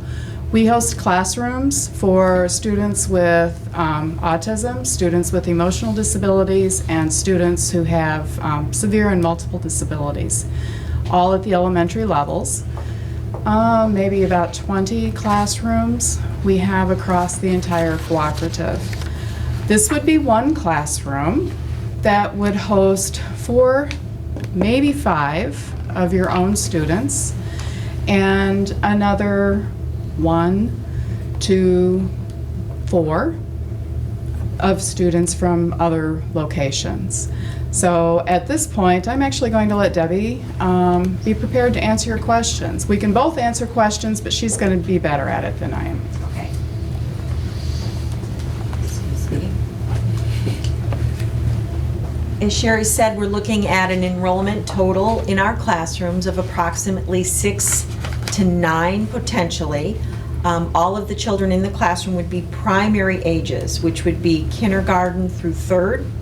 As Sherry said, 4 of those students are Riverside students who currently attend the Communication Development Program at the primary level that is housed out of this district. So those students either are transported via parent transportation or special bus transportation. The classrooms currently are located at the primary level. We have one in LaGrange Highlands. We have 2 at Gower School District 62. As sometimes happens with our multi-district programs, when we are leasing a space in a district, the district occasionally will ask us, we're going to have to ask you to move to a new location because our enrollment has changed or our needs in the district has changed. And that's what's happened in this situation. So we have to move one of our classrooms that currently has children in it. So that's the opportunity to perhaps move these children closer to their home school, since there are already 4 of them. The children could attend a school much closer to home. One of the things that we've learned with this population is there are no 2 students with autism that are alike. The population is extremely varied. However, through a lot of research, there have been instructional teaching strategies that have been found to be very effective instructionally, to handle the children's academic needs, social needs, communication needs, and behavioral needs. And so the program was really founded on those principles of providing those evidence-based instructional strategies to best meet the needs of the students. The program comes well-staffed. We have a special education teacher specially trained in the area of autism. We generally hire 3 paraeducators to be in the classroom with that teacher. And then we have itinerant staff, that would be a speech and language pathologist, an occupational therapist, sometimes a physical therapist, although that is not a high need in this population, and a social worker. And those people do come in and out of the school, signing in and out of the office, or depending upon whatever the district policy is on that matter. We currently have 7 classrooms of communication development students. And as I say, they're scattered throughout the cooperative area. This would just provide us in your district the opportunity to bring these students closer to home and provide us with a much needed program base for this population. So the students who are currently being anticipated for this classroom, as I said, are kindergarten through 2nd grade right now. Academically, they are performing close to grade level, kindergarten, 1st grade level in the areas of reading and math. The students are verbal, but they do have significant communication needs. Thus, that's the programming that we provide, the staffing pattern that we provide to address those. Another thing that you might question would be, what impact does this have on your school district in terms of your building administrators? We have our own administrator that attends to this program. She does travel around to all of those schools on a regular basis, weekly at least. She's in those classrooms. When we move into a district new, that time is front-loaded, so she spends more time in the district to get to know the district, the culture of the district, be available to answer questions and work with your building administration. So there would be an administrator attached to this program as well. We would not expect administrative support from the district in terms of day-to-day operations. We would perform that all on our own. We handle the transportation, the educational materials, the supervision, the hiring of the staff, the evaluating of the staff. We arrange all the meetings with the families and invite the districts that represent those students to attend those meetings. So you covered almost all the bases. Just one question, if I were just listening to this for the first time. These students, how often or in what areas are they mainstreamed? That's a very good question. That concept of mainstreaming or providing that least restrictive environment is one that we look at very critically. It is a right afforded to all children. However, the way we look at it is, what are those areas that the student can gain functional benefit from being in those classes? So generally with this population and this age level, we might look first at just the specials, art, music, PE. Not all of the students are even integrated into those programs either. And we would start slowly, introducing students if that's on their IEP, if that's a need, if we feel they can benefit from that area of instruction. One of the nice things when we have students whose home district is the district we're housed in, one of the nice things that we can do is perhaps a more lenient, not rigid inclusion. So if a child can benefit from, let's say, the first 10 minutes of an art class, and maybe his role is helping the teacher hand out the materials that are going to be used in that class, but then really it is not able to maintain his attention and learn during that class, he might only go for the first 10 minutes and then leave and come back to the communication development classroom. So we really look at only the amount of time that would truly be beneficial for the student academically. When you had mentioned 3 or 4 paraeducators with the lead teacher, I would assume that one of those people would travel Always. with the student to the art class or Always. music class. Yes. The only time that we've ever not done that is when we're considering a child leaving the program because they have done so well that we are starting to make that transition of the child to go back to their home district, not in this program, not with this level of support. So we start to wean the support away from them, determine if they can still be successful without that high level of support. If they can't, then we've uncovered that perhaps this isn't the right time to transition them back. But if they can be independent without a paraeducator, then we would. But yes, in 100% of the cases, we do send an adult. Are these students, we already have identified the students, is that correct? Yes. And are they already being educated together somewhere else? Yes. Actually, 2 of the students are in the same classroom. One of the students is in the classroom next door, also a communication development program. We have 2 of those classrooms located in one school. The 4th student is currently at a different school with the same kind of programming.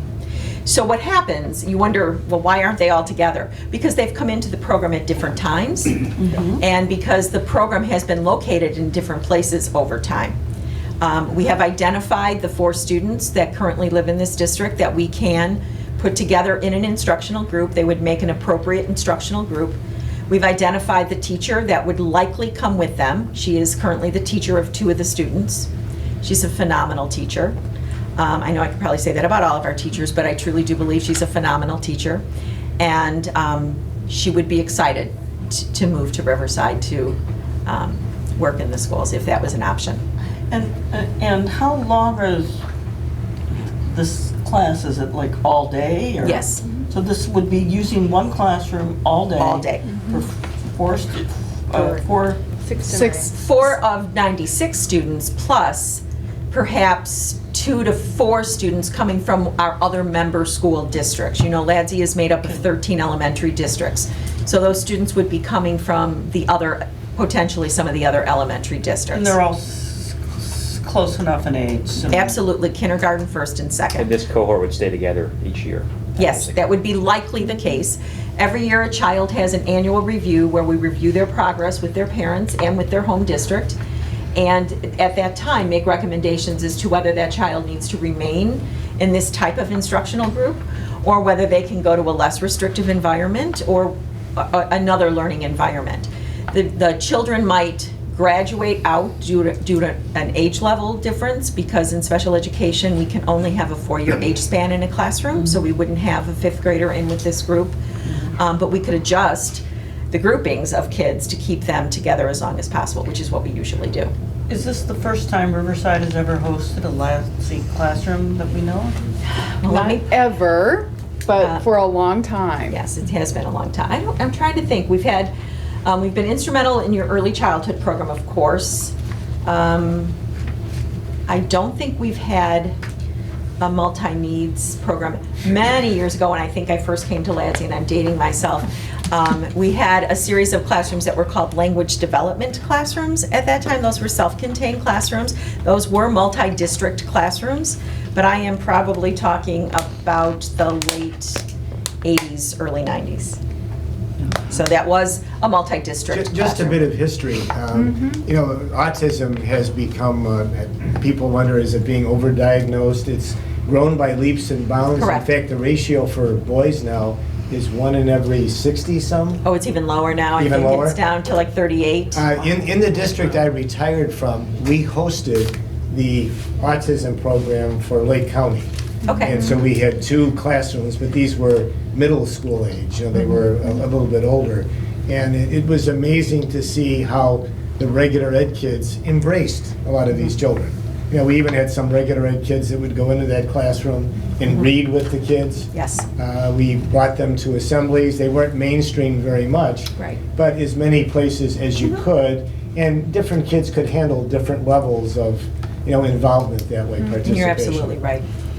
It does afford that opportunity, and we have done this instead of including or that mainstreaming, we've done that reverse mainstreaming sometimes, where we have invited students from the general education population to come in and play games or read, do service projects, what have you. And we feel it's been extremely beneficial in those public schools where we are. It's been beneficial to the students in the general education population as well as to the students in special education. So we are pleased with the success we've had.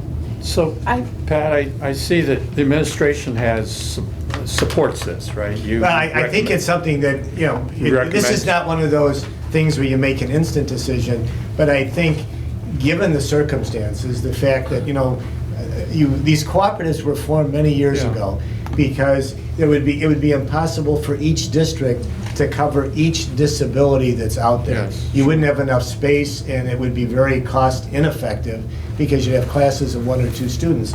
So by being part of a cooperative, now in the past, I bet Riverside probably hasn't had any space. It seems like we might have space at least for a year anyway. And again, cooperatives are used to this, that they take the space they can and they realize they might be moving on. But, you know, from the standpoint of the fact that 4 of the kids, and I think Pam even said there might be a 5th, that might be placed in this program, that the great majority of the class, which wouldn't go beyond 8 or 9, correct, you know, 4 to 5 would be Riverside students. So I don't see any reason why we shouldn't support this. I haven't heard anything that would lead me to say no. The one consideration I think that we have to think about is our space. We currently have, from what I understand, two classrooms at Blythe that are available. We have none at Hollywood, basically none at Ames. We might have 1 or 2 at Central if we had to squeeze it in. Now, if the next item on the agenda is talking about the ECE class, they're talking about 5 sections possibly. That would be 1 classroom at Blythe. That means if we, for whatever reason, have a large enrollment this year, it does not looking like that at the moment, but who knows what could happen. Yeah. We would be in a tight spot for space. So I think that is one. But we're only committing for 1 year, right? Yeah. Right, it's a 1-year contract, and we revisit that every year in all of our schools. We love to be able to stay longer term, but we also, as you mentioned, are used to moving when need be, and we communicate that with the parents. The other thing I would just like to point out is it is unique to have 4 or 5 students at the same age level grouped together like this. It doesn't always happen that way, and what often can happen is a student needs the program for a year, then leaves to go to a less restrictive environment, then you're only down to 4 students.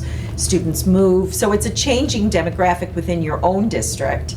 Hard to predict how many you'll have every year that are clustered at the same age level. But this is an opportunity that we're excited to be able to explore with you. There are just a couple of other pieces of support that I'd like to make sure that you understand.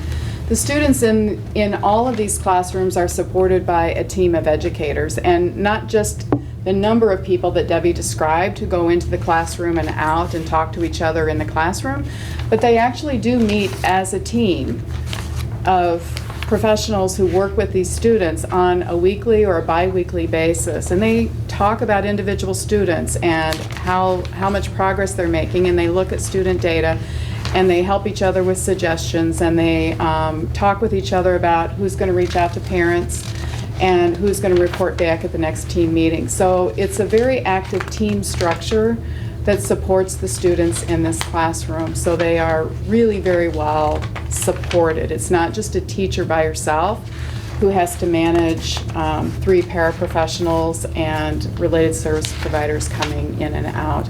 That is really an important part of the role of the coordinator. And you know, actually I was a guest at a team meeting for the teacher who is slated to come here should this, you know, follow through, and I really think, Dahlia, you were there. as well. And, you know, it really is this really is a very effective team as well at working together and making suggestions. One other benefit that the district that this classroom would be coming from has often commented on the fact that a benefit to them is they have students with autism in their standard education program. Most students with autism do not attend a program like this, but they have students with autism who maybe just need a little time out briefly, not a punitive time out, but I just need a little time away right now. And so our teacher of students with autism can be very flexible and say, this room is a safe haven for a few minutes for any child who wants to come and kind of calm down and regroup. So that's another thing that I would like to offer. And then I don't remember if Debbie said this or not, but we would like to encourage you to reach out to the principals in some of the other primary buildings that have our communication development classrooms, and we can leave information on who to contact about that. Just one quick question. Is there an investment in equipment or capital, just a capital expenditure to We ask that you provide a classroom and supplies that are comparable to what you provide to your own teachers in your own rooms from your perspective. We would like to be able to use your internet. We would like to be able to use your copier. We would like to be able, you know, if you provide a classroom computer for your teachers, a classroom computer. But we actually would pay you rent. And we would pay you rent in the amount of $10,000 for the classroom, and then we would pay you a fee depending upon the average daily enrollment of the students outside your district who are attending. So this is going to benefit our 4 to 5 students? Yes. Because right now they're being transported to Gower or somewhere? Willowbrook and LaGrange Highlands. Okay, so that's Those two 20 locations. minutes each way or something. So these students would be spending 40 more minutes here in the district, I would guess. So I think that's a consideration that we should Are there any other weigh. expenses then that we would incur other than what you just mentioned? There would be no other expenses other than that, basically, the standard equipment. We standard- would, by and large, bring our own furniture if need be, or if you have furniture in that classroom, you know, we could certainly use that as well, but that would not be an additional cost you would bear. As Sherry said, just the computer, if there is a classroom computer. However, I believe all of our teachers have laptops, and so she would bring her laptop. Smart board, I think we have our own smart board. I don't think we do in that classroom, that actually. class? Not in Okay. that class. Okay. So no, we wouldn't bring that, but, Okay. but we do Glad bring. she's here. Yeah, but we're really supplying everything for the classroom, because the districts whose students come to our program are paying a tuition rate for those children to come to us. Those costs are rolled into that tuition. So by virtue of the fact that you're sending 4 children to the program, you're already paying some costs for those children. So that is what helps us spend for those children. And that would whether it's cover all the personnel- and the sensory equipment and all that stuff. Right, we bring Absolutely. all that with us. We So- do bring that. Let me clarify one thing about the financial aspects of this. It seems a little crazy, but you have to think it through from a more business perspective, I guess. You'll have 4 of your students in this program. You will actually pay tuition to LADSI first, and then you will get money back for the rent and for the ADE. So just so that you're aware of that. It's a LADSI program, it's just housed here, so Yeah. it operates the way it normally would. Right, and it's a wonderful opportunity, really, you know, for 4 more of your families to be connected in a deeper way. I just have a question. Having been a teacher, I was just thinking, how would the specialist teachers or whoever's working with them periodically be communicating? Would they be meeting with the LADSI teachers also? When would that happen, and how would those kind of things take place? The special area teachers? Yeah, if I was a special Absolutely. teacher, how does that affect I'm We just do thinking how read- it would affect them. Yeah, we do meet regularly at their convenience, so it's not a schedule that's imposed on them. There's other ways to communicate with them, whether it's via email, good old-fashioned notes. Again, we would start slowly. We would identify those areas that would be appropriate for students to be mainstreamed into. I do not anticipate that we would be mainstreaming into academic areas. It has been done. I won't say it hasn't been done. But when we start to see a child able to be mainstreamed successfully in an academic area, then we know it's probably time to start looking back at their home district and saying, they may not need this kind of a restrictive placement. They might be ready to come back to the home district. So we do meet with them, but it's not frequently. It's more on need. We will go in, we will and have, if we're using any special, sometimes we'll use visual charts with the kids so they can see what they have to do first, next, and last. We make those materials and demonstrate their use in those classrooms. So we would bring those in and work with the teachers to see if they're comfortable using those. Thanks very much. Anyone, any further questions? When do we need to make a decision by? Well, we're looking at next year. Right. I am telling you, I'm nervous about next year. This is a high-stress area for those of us when we have to find classrooms. It is not an easy task. It is a big decision for you. So I respect that. I believe your next meeting might be in a month. I know that we're not anticipating that you would take an action tonight. We would encourage you to, if you have other questions, seek us out. If you want to talk to other people, like we said, in the districts that currently have some of your students, I'd love to make that available to you, to maybe put any fears at rest about the impact that it could have on your building administrators, which again, I anticipate would be none. But you know, as soon as you can make a decision that you're comfortable with, we'd be happy to hear it. I would way. go as far as to say the May meeting would be great, you know, because we will really be scurrying. If your decision is no, we will really truly be scurrying to find a placement for students. So, Any further questions? okay, thank you for inviting Thanks us very much. again. Thank you. Very, very informative. Thank you. So I assume the administration will then look into this further and come back with the recommendation. Next item of business is the early childhood education additional section at Blythe Park. So did you want to? We skipped you for a second, David, but we'll, you know, since this is did we kind of, skip it? that's okay. Oh, sorry. I'm sorry, you're right. Okay. Next item is the preliminary budget for 2016-17. Sorry about that. That's okay. I just thought we would segue to Pam for the second go-around, but go on, David. You have 3 minutes because I think people were talking about something is on tonight. I don't Well, know. you guys actually passed. Oh no, okay, it's the next one. Sorry. My bad. Go.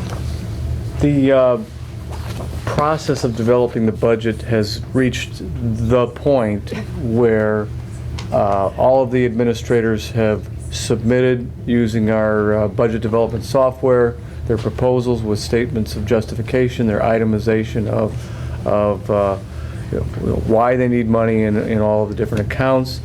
We have you know, mandated that every new and replacement equipment account be itemized and encouraged statements of justification for all other account types. Those submittals were due on April 4th. They've been processed and folded into this current draft, which it doesn't contain all that detail.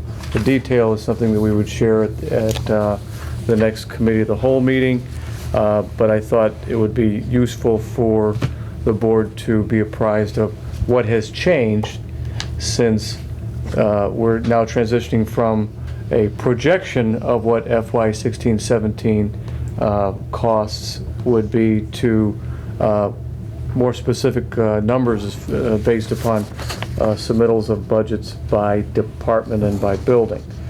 So I have nothing but good news to share, I think. The expenditures are down $490,000 less than what had been forecast. However, $175,000 of that was related to shifting the cost of the math program, which the board discussed at the last committee of the whole meeting and which is also on this agenda. We had a minor increase in some federal categorical grants of $34,000. The previous fiscal year projected balance in FY 16-17 was $557,000, and now we're projecting, as a result of these submittals of budget proposals, $1.081 million. A major difference was a $252,000 reduction in capital outlay. I had been projecting that various areas within the school system would require substantial funding, including technology, but that came in less than expected, and purchase services is down by $164,000. Previously projecting $2.2 million, and it's coming in at $2.05 million. So those are indicators that when I do a financial forecast, I try and be the deliverer of good news when final numbers come in, because I don't want to understate expenditures and overstate revenues. I want to do the exact opposite and be a little cautious in making a projection. So it's about a $490,000 swing to the good as far as the balance of revenues minus expenditures, and the details will be shared with the board at the next committee of the whole meeting, where we'll distribute lists of the capital outlay expenditures, new and replacement equipment in detail, and give you an opportunity to read through them and ask any specific questions about building or departmental proposal. There really was very little shaving or decreasing of the budgets as presented. I have to commend the principals and administrators at the school system for giving careful thought to their budget proposals, and also keeping in mind, as I've described to you, the comparison formula. I like to ask people to gravitate toward the comparison formula, and for the most part there was a lot of that going on. So at this point, I just ask if there's any questions related to the materials that were submitted, or rather shared in your board materials. And basically, it's a lot of numbers broken out by fund, with a couple of very important pages that look at what are all the funds combined, all the operating funds combined, and included a revised financial projection. So if there are questions, that now would be a time to bring them up. One quick question. You said you had good news with regard to expenditures. Does that affect strictly the projections for next year, or do they also have an impact on the current year? Nothing related to the current year. Okay. It was my expectations for what I would be presenting in terms of expenditures stepped downward based upon actual proposals from our administrators. I think Don Tufano did a good job of sharpening his pencil. Not that he doesn't always do that. I broke it a few times. And this would be a good time to suggest that Riverside 96 is lucky to have David Sellers in this particular spot. Yeah. He's very watchful. I was just thinking that. I was reading your mind, Mary Rose. He actually left notes on our desks with big red do not. Like, don't even think about ordering this. Any further questions for Mr. Sellers? Thank you, Mr. Sellers. If not, the next item is the early childhood additional section of potential additional section of Blythe Park. Our early childhood program is growing, and we do need to add an additional section. And we were looking to add that section at Blythe Park, as it had space for a half-day program. It would only be one section, which in early childhood is a half-day. There are some comments on here that some conversation came up about possibly moving all of early childhood program to Blythe Park. The only issue with that is the fact that there would be space for the 2 classrooms that are Hollywood. There would be space for that 5th section if it were in the afternoon section, afternoon time that the kindergarten room uses when they're not in place. and that would allow for all 5 sections to be there. There is caution with, 2 pieces of caution with that. That is, if at all possible, it would be best to have the early childhood classroom be a morning section if we can, due to the fact that we have very young children in that program. The program has students who come to the district through the early intervention services, which are birth to 3 services, which means that a very young child starts on their 3rd birthday, so they are just 3. So we're basically talking about a 2-year-old who's just turned 3. So a morning session is always, if at all possible, what we try to look at first.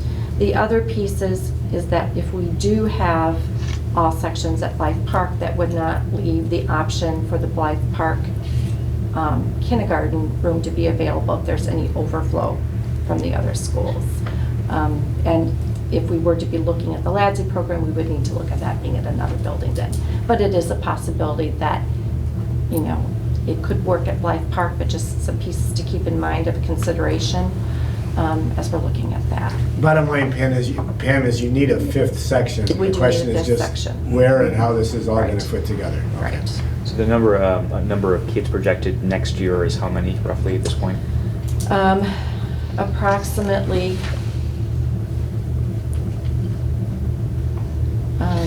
the 4 sections. We have, it's difficult because I'm thinking into projections too, because I receive information from early intervention of children turning 3.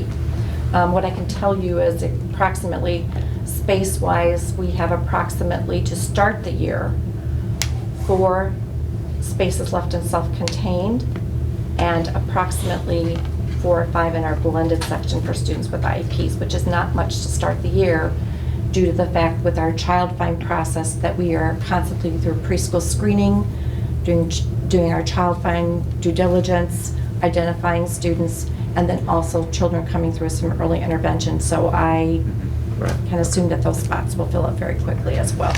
Right now they are full above and beyond what they should be, and we have written a waiver to the state for the larger sections. And how many, what's the number now? Presently this year of Yeah. students with IEPs, Well, no, at the ECE program.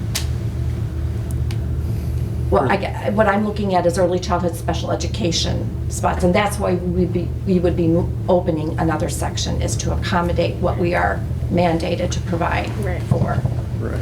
Our early learner program is in addition to provide those community general education peers, but the special education numbers is what mandated that we have to have certain spots. Well, we're a blended education program, so what's the ratio now of IEP versus non-IEP in each of the classrooms? For our early childhood, yes. Presently right now, it's above the 30. It should be a 30-70 ratio, and it's a bit above. And we have written the waiver to the state saying 30 is IEP? 30%. Mhm. Okay. In all 4 70% general classrooms? education. In all 4 classrooms? 3 sections right now. 3 sections. Next year, we did need to open our 4th blended. So the 1 section that's self-contained now is becoming a blended, so we will have 4 sections. Okay. Our morning sections right now are, are full with our community tuition paying peers. Our afternoons, which tend to be the more difficult to fill. And again, we're adding 10 more spots now. From looking at 30 to 40 spots of tuition paying, there are still quite a few spots left, approximately 12. Pam, when you said the ratio was 70-30, 70 East- General education. Okay, 30 and 30 with percent with IEPs. Okay. And do we expect this program to grow through time? The early, when you combine the special education and the early learners, is that going to grow through time, or do we expect it's more stable? I mean, do you think it's going to be stable at this point? I would think it would be stable. And in talking to LADSI and looking back at the population of early childhood students a couple years ago, it was very low. It has been increasing. It's difficult to say. Sometimes, as people are selling their homes and we have new young families moving in, you'll see an increase because you have new young families in the area. There's also theory we're being more diligent in our child find process. It used to be an annual screening, which is not in compliance. It should be done on an ongoing basis to evaluate children whenever. But we are getting quite a few from the birth 3 services which are families that are currently in services. So it just may be, I think it's a combination actually of growth in the community as well as our child find process. Will the playground at Blythe School, will that meet the needs of your program? I think at this time we would, look at it meeting the needs as much as possible. Also, there's gross motor equipment we can put in the classroom in order to do what we need to do. This could be a one-year thing where we only need the 5th section. It's so difficult to tell at this time, be dependent upon our number of students with IEPs. So you project 5 next year, but it could be back to 4 the It could following- be. Mm-hmm. Okay.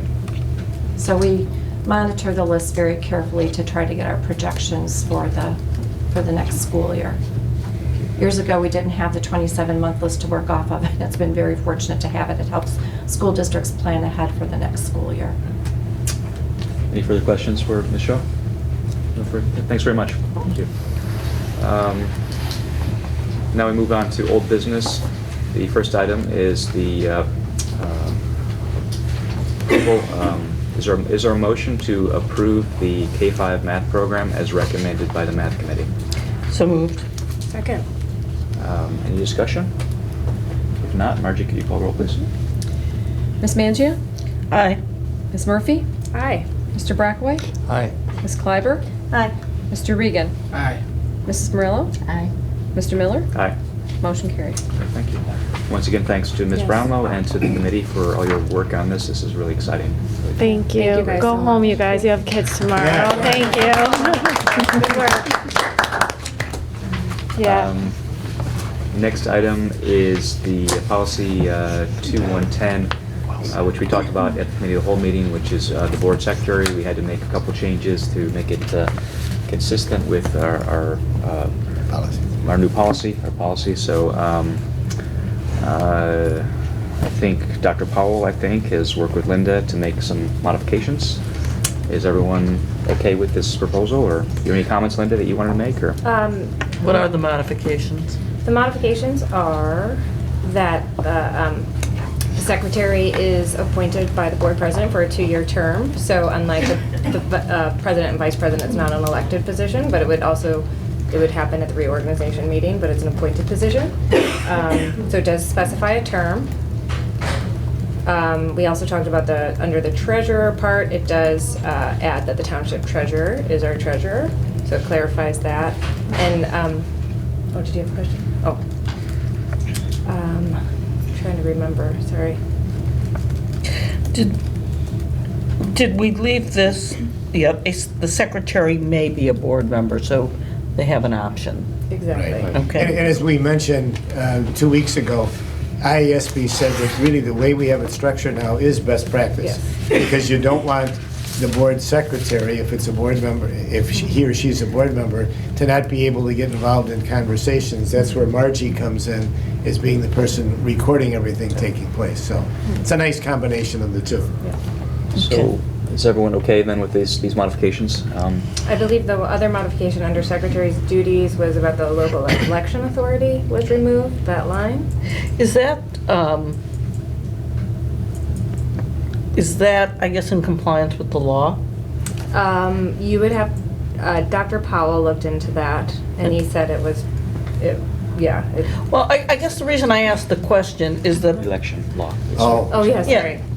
I guess the reason I asked the question is because the law changed, and again, I'm not into the particulars of particularly what was involved with the secretary, but I would have presumed since they changed the duties of the president with regard to it, they would have done this at the same time. Right. And the fact that we're still I guess that's my question. It should have been right, so I'd be curious why it wasn't, but it should have been accurate, but... Yeah.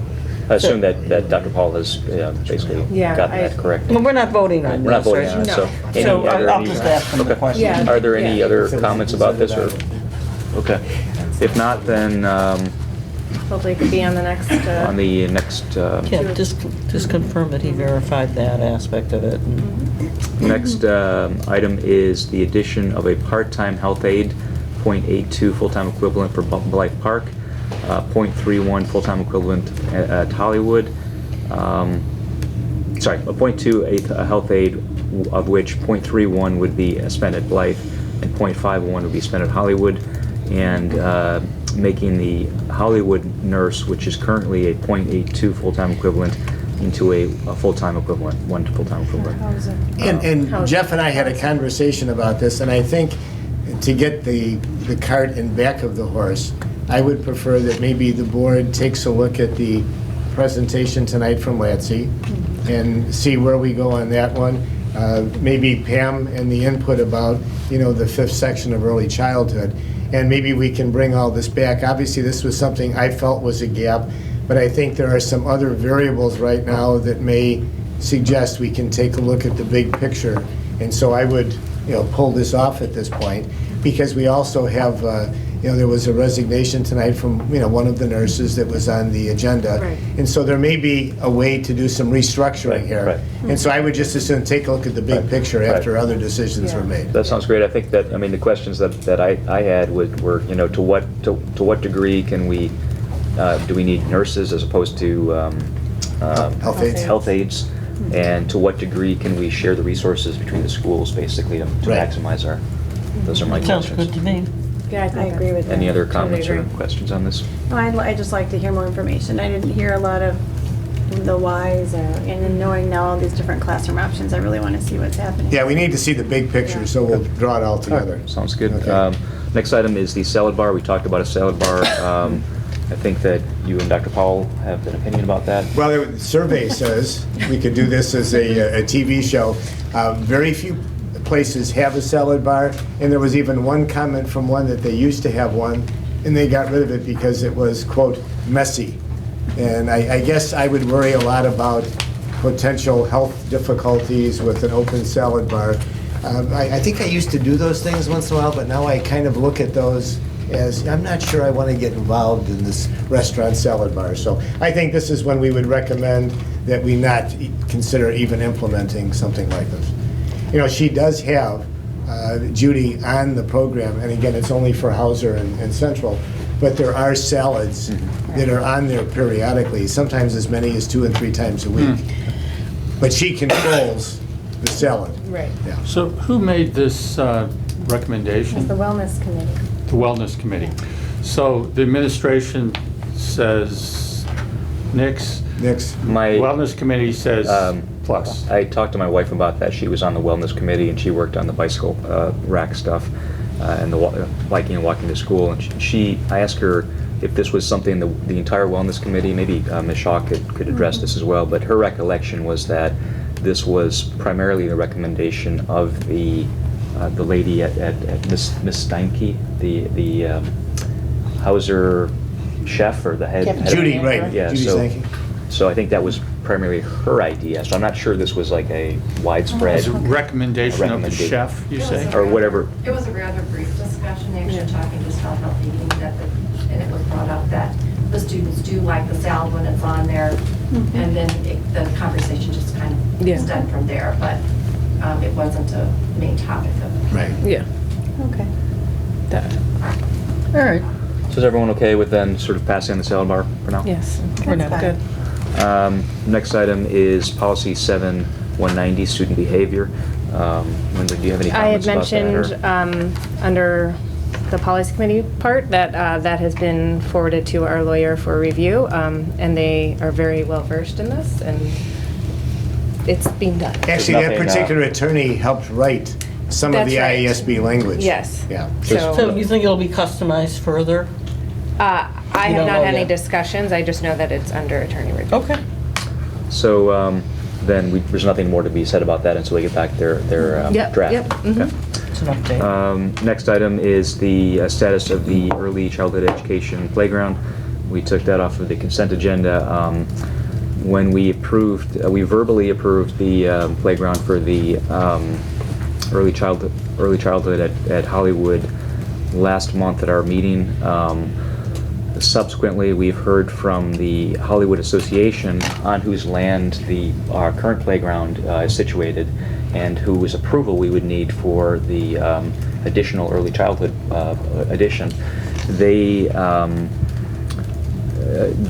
said that their understanding had been that we were talking primarily about upgrading the K through 5 playground, and that the topic was not simply restricted to the early childhood playground.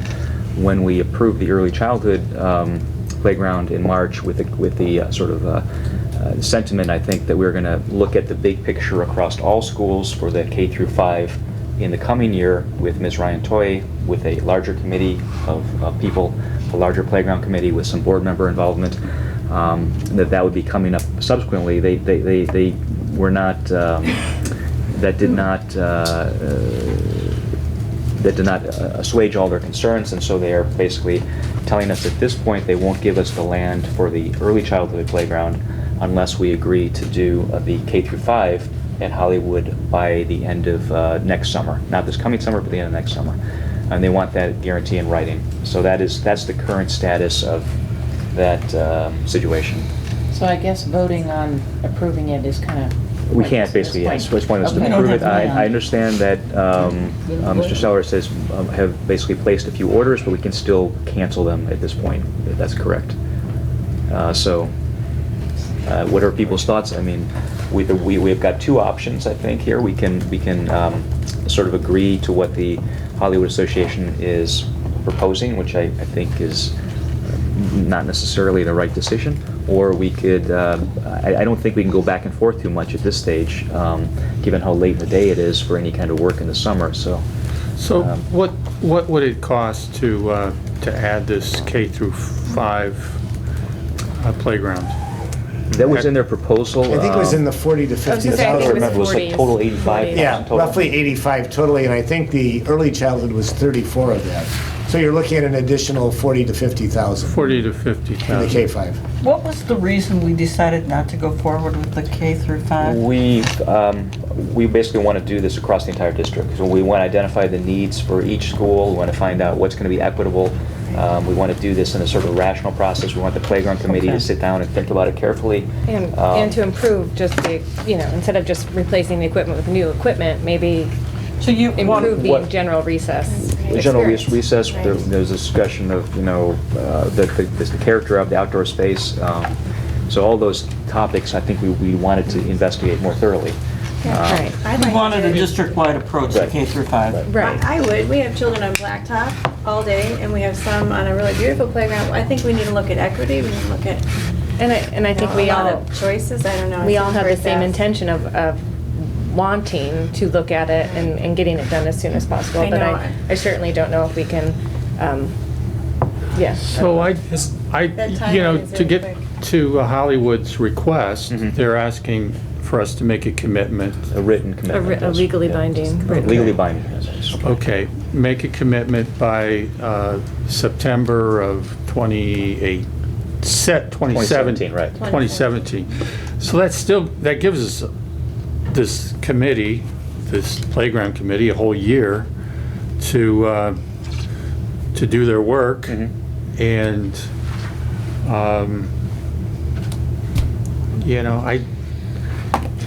it But was. we're making a commitment before we've actually done the research, and Yeah. that's what concerns me. We don't know what we're committing to exactly. I think we need to have more conversation, maybe a follow-up conversation with, based on this letter that you received. I talked to the president of the Hollywood Association, Mr. Schexnayder, yesterday, and we had a very cordial conversation. They seem pretty firm in their position. I did ask if he would reconsider. I pointed out that if we put the pre-K playground there, their community will benefit. All of the families that have toddlers in their neighborhoods will be able to come over there after school on the weekends in the summertime. So Linda made this point, and it's going to be good for them even if we don't do the K-5 right now. Absolutely. But that didn't. Didn't move them? Didn't move them, so they just confirmed today in an email that they still want to insist on this guarantee. So And they understand that it's our process to go through and look at what's equitable for I every explained that school. in great detail, that was our reasoning for why Right. we're doing it and why we feel it's important, or we felt when we decided last month that it was important to go about it that way. But again, that didn't seem to move them at this point, so. And where do we all stand as far as, it sounds like we have potential to bring our EC program back to Blythe. Is that something that we're willing to entertain? Again, I think as Pam said, it would be very difficult to have all 5 sections at Blythe Park. Yeah, it would, it's not ideal because of the AM, PM split? AM/PM that we're trying to accomplish. Also, too, it would not allow, one consideration is that if there is overflow to building, that would sometimes go to Blythe and use that kindergarten in the afternoon, that would be available longer, so. It sounds like, yeah, it looks like from the numbers that we have, and I know that we have, this is like a Rubik's Cube as far as all the classroom space, that we potentially have a music room that we could use at Ames. That's coming up shortly, right? Yes, Yeah. if all else fails, but I like the idea that if we could save $30,000 to bring our students back to Blythe for the ECE program, and then if any overflow, instead of going to Blythe, bring it to Ames if need be. Do something, and I'm just speaking off the cuff at 9:30 at night. I like the idea of bringing it back to our district and where we have equipment already there that's safe for them to play on. That's a good point about the equipment. That's a good point about possibly getting them all together at Blythe, although I take Ms. Shaw's point about the afternoon being up. What I think is the bigger impediment is that Hollywood is difficult to get to. It's not, so if we have too many students at Ames, it's not hard to move them to Blythe. You know, they're relatively close. If we say, well, our spare space is now at Hollywood, which is on the other side of First Avenue, and by the way, you're there for the next 6 years, that's not going to be so easy for those families. So I think if we are going to have spare capacity, Blythe is the place to have spare capacity, rather than Hollywood, because I don't know what we do with it at Hollywood. Good point. We wouldn't be able to send people across First Avenue. Just double checking, there's nowhere else on the property that is ours to locate. I think There is no property. Our basically. I'm just land verifying. goes right up to the building, I think, and they didn't leave hardly any space. I looked at this the other day. They left almost no space between the building and their long jump. So I don't think we couldn't get anything in there, unfortunately. We don't need to discuss it. Yeah. I'm definitely interested in upgrading Hollywood's playground. I'm just concerned about the timeline and that.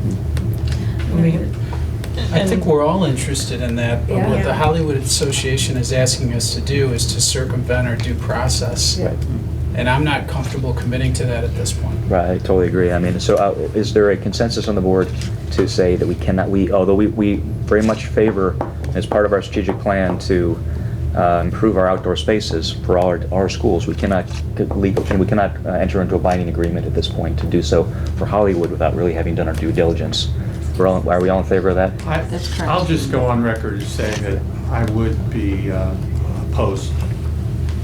You would support? Yeah, I would agreement. support improving Hollywood Playground. Committing to that now? Yes. So in exchange for, okay. Linda, what's your view?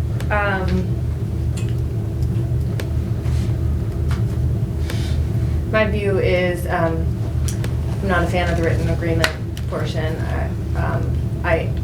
I'm kind of disheartened that this might all fall through, and I think it's really unfortunate. So I'm having a hard time not agreeing with Randy. You know, part of me agrees with Randy completely, and then the other part of me thinks I think it sets a bad precedent. I don't think it's the right way that we need to move forward, but it disheartens me that this might not happen. So I take that as you are not in favor of. I'm not sure what I said, so. Okay, so we That's have where I'm at. undecided. Sherry? Yeah. Yeah, I am right there with you. I wanted to do these projects too. But at the same time, we have a new superintendent coming in. I would like opinions. I would like a general strategy for all the schools of equity and of what's best. And I think this is a little rushed. So, not that I don't want to do it. Pass and come back to me. Bunch of undecideds here. We all want to do these playgrounds, but we all agreed to a process to do these playgrounds. And what we're being asked to do is forget that process, give somebody something that they're demanding essentially, and they're holding something over our head to get to that point. We all want it to happen, but we agreed on a process to get there. I don't agree. I don't know if we agreed to this process. You say we have. When I don't know if you were at the meeting were you at the March meeting? You might not have been there. You might not have been there. If you were not there, what we agreed on was we're going to look systematically across the schools. We're going to get the playground committee back together. We're going to look at equity, because the schools are very inequitable right now when it comes to playgrounds. Blythe has got a great one. Central's is very, very small relative to the size of its population, tiny. So it's far worse than Ames. At times you have to be pragmatic. You know, we have an opportunity here, and I think for pragmatism, it makes sense to improve the Hollywood playground, and not to roll this into a long-term plan that requires, a lot of thought and a lot of commitments, and it just it seems for $50,000 that we're hurting ourselves. Rachel? I don't agree, Randy. I think we were very clear from the outset what our limits were, what our intentions were, I think from the outset when Hollywood first approached us with this, it was about safety.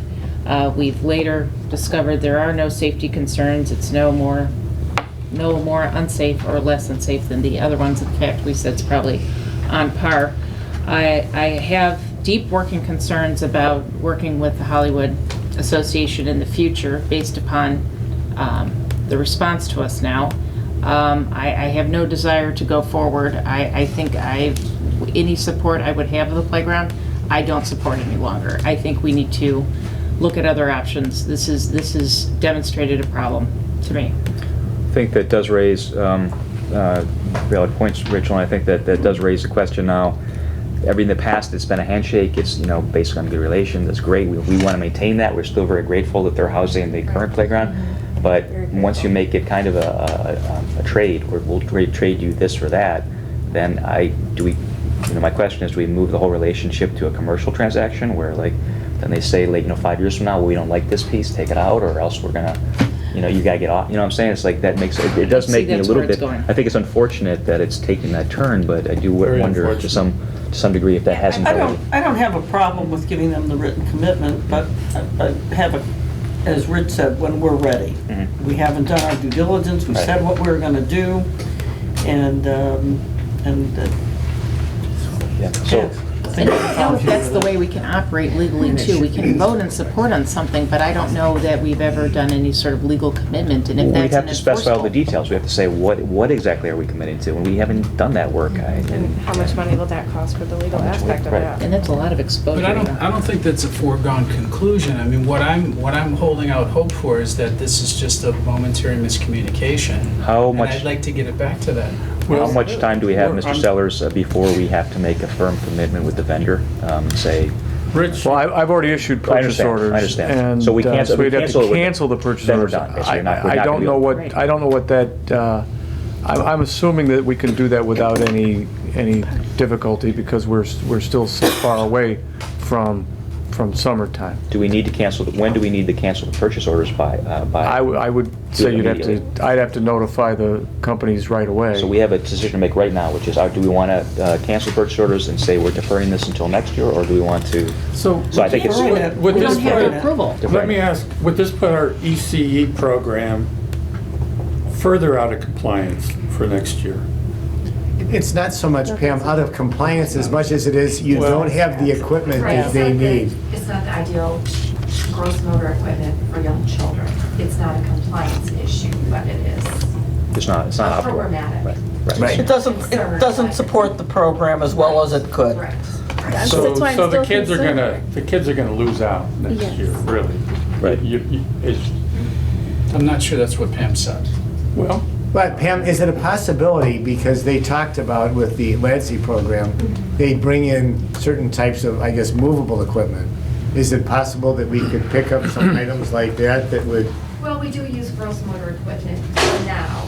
We set up gross motor in the gym. Right, but I'm saying, is it possible that we could pick up some additional items that might at least make not having the playground a little more palatable and give the kids a little more activity? Right. I think we do that now, I guess is what I'm saying. Okay. It would not be the outdoor equipment. Right. For some of those things. I don't know if brainstorming is invited at this point, but I'd like to offer an idea. Go ahead and make a written commitment and say that we'll do it by the end of 2018 and modify that 17 to 18. Because when we first sat down with the playground committee, there was a representative from the Hollywood Association. Right. And we said very clearly that this was kind of a 3-year program. We're going to do something in 16, for sure ECE, for the early childhood program. Right. Then we would do something more in 17 and something more in 18, or at least that's what the administration was going to be recommending to the board. That's what I So understood. if you were able to convince them to change that 17 to an 18, I think that would be very consistent with our What past happens, so communications. we're basically tying the hands of the board in 2017, 2018. So what happens if between now and then, the budget situation, the state takes a turn for the worse, or something happens in the economy, and now we're saying to them, you know, you got to spend money here, even though that at that point in time may no longer be the best use of the money. I'm very reluctant to tie the hands of a I future agree. board. Very reluctant to do that. I think that far out. we're putting a line in the sand with your approach, Jeff, and with yours, Rachel. I'm not sure we put the We didn't put the No, line we in the didn't. sand. We We want to didn't do do this. that. Well, We've I mean, invested a lot of time. just your response to their comments But has. I'm They did confused when it respond jumped to the to K to us. 5. My understanding was it was always the preschool because we had a deficit. And I'm confused why, not that I would love to do the other playground next year, but why it became the understanding of the Hollywood Association that we would do both at the same time. When did that I happen? think the Hollywood Right. Association, from my understanding, and I don't have 100% certainty on this, the Hollywood PTA has been working on they've had their own playground committee for some time, and they've been making on their own proposals. I think Mr. Preble was working on this last year, so I think that's what they've been working on. It has been in their mind. Because that's It's not the kind of what- communication that we had had. I think that's why that's so I know. confusing for us. That's right. I feel like this came, Out of left field. yeah, like I thought we had already, this was already agreed. kind of We were settled, very just, open. Right. you know. But guess just there's as a another question- note, I want to point out is that this committee, being on the board last year, this year is the first I ever heard of it. They were operating in a vacuum. There was no communication, there was no board communication, administration communication. This just kind of popped up With this year, period. the Hollywood Playground Committee. you're Yes, saying? yes. We didn't know anything about it. I don't think it was So we working were at a part of board it. level. Oh, I that think it was Mr. Preble, though. He was Well, leading some that of- effort. Some of it, weren't they going to do fundraising Yeah, for they it? were and looking pay at for fundraising. it? Community They builds. wanted to do fundraising. Mr. Preble submitted a budget proposal. The budget proposal was for about $75,000. And it was rejected. And part of rejecting his proposal was to say, we need a playground committee. So that was a communication that took place as part of the budget development process last year. And I know that he'd had communications with this group about the use of the land, and I always thought that was never Never an issue. yeah, never a question, that they were welcoming our use of space for an early childhood program. So it is a kind of out of left field. They want the decision accelerated, that's what this I is actually about. don't there- mind putting the 18. I want the playgrounds Okay, so to be David, I like your wonderful for the kids. I like don't your mind the compromise 18. recommendation as well. what are we agreeing to, though? What Yeah, what exactly are are we we- agreeing Yeah, to? that's. I don't know. Well, no one knows, that's the point. But- Yeah, that's the problem. Are we agreeing to an arbitrary number, a number that we put on the air, like, some fixed amount of money? I mean, without I having think we're any- making more out of this than it has to be. You know, we're talking about $50,000 out of a $21 million But it's budget. not the 50,000, it's we don't know what we're agreeing to. That's what. It's what would this agreement actually What would it say? say? Exactly. Well, I don't know. It seems like we need to invest in our playgrounds, and this would just prompt us to get moving quicker, okay? Maybe that's their issue. We're just not fast enough. So are we, it sounds like, let's try to tally things accurately. It sounds like Randy, Sherry, and anyone else in favor of Mr. Seller's proposal? Or is it Randy and Sherry? Anyone else?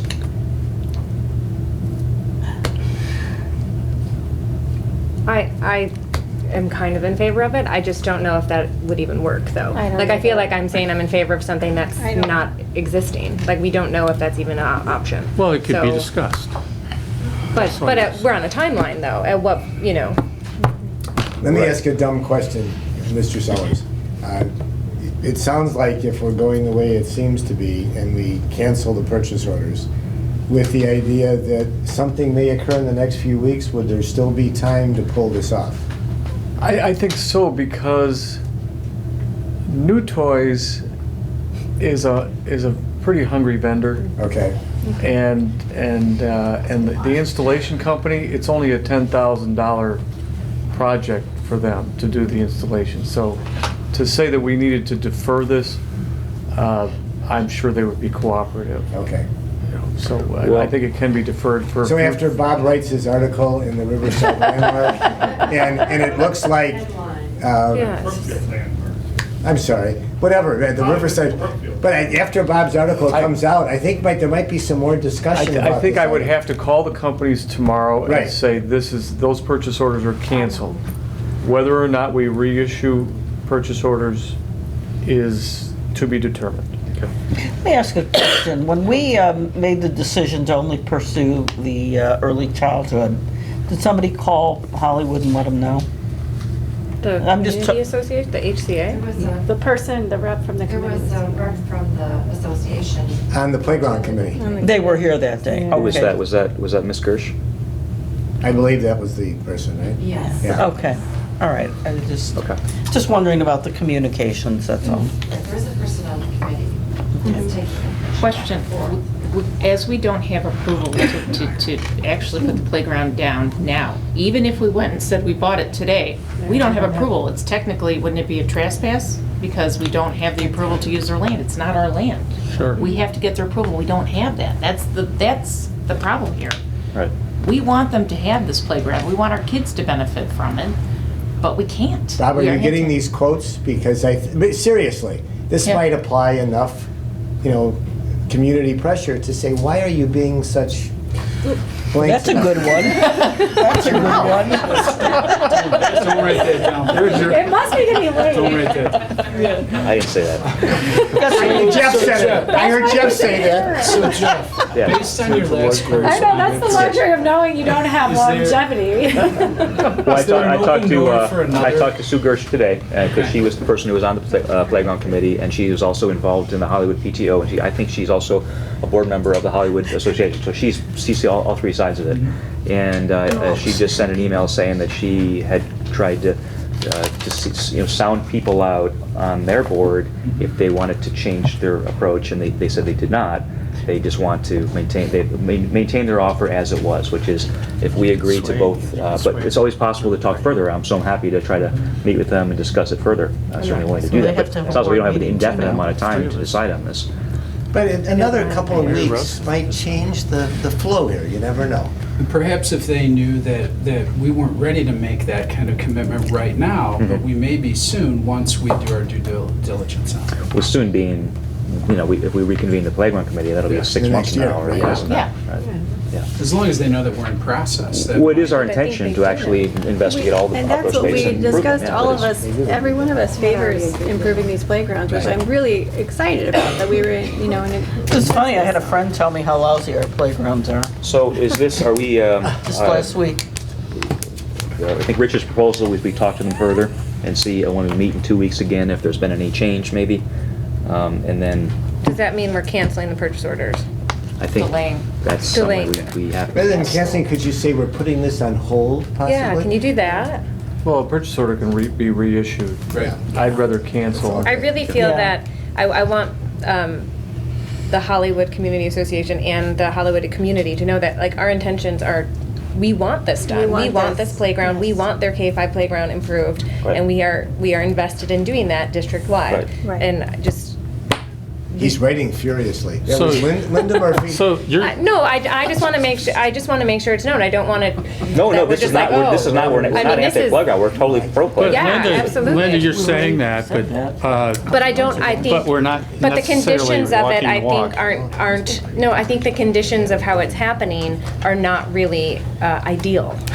You know, like we can't, I think it's an uncomfortable precedent to start saying like, we'll do this, but we have to do that for you in a year. You know, like I think it's a very odd situation to put a school we're board in making a with trade that many people in the district will not benefit from. I mean, there are higher priorities in terms of playgrounds, honestly, than Hollywood. I mean, true. look right outside the building here. It's a tiny playground for 400 students. Yeah, and Central only has 50 the of them worst will use recess it. experience. No, not only 400 students use Only that 50, playground. right? Or Those 30. are for first graders. Right, half of Half, first graders. half of the majority the of first the kids are on graders. blacktop all recess. So it's We're very just not, we're just not comfortable ready, we're doing, not ready yet. meeting there. But as a board, we're all invested. all It's in our invested in strategic doing plan. This We was want to our increase second the item on experience. strategic plan of So facilities, was it improving certainly outdoor is. spaces. it's This is unfortunate that we facilities. have to have a written agreement to, you know, but we are all on board with it.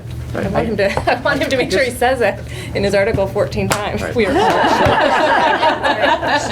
Sorry to be bringing up these points, but because I know your discussion is already full enough, but I'd be curious for a future discussion for the board to ask yourselves the question: are you prepared to spend about $250,000 between now and the end of 18? You know, because that's really what we're talking about in total to do all 3 sites.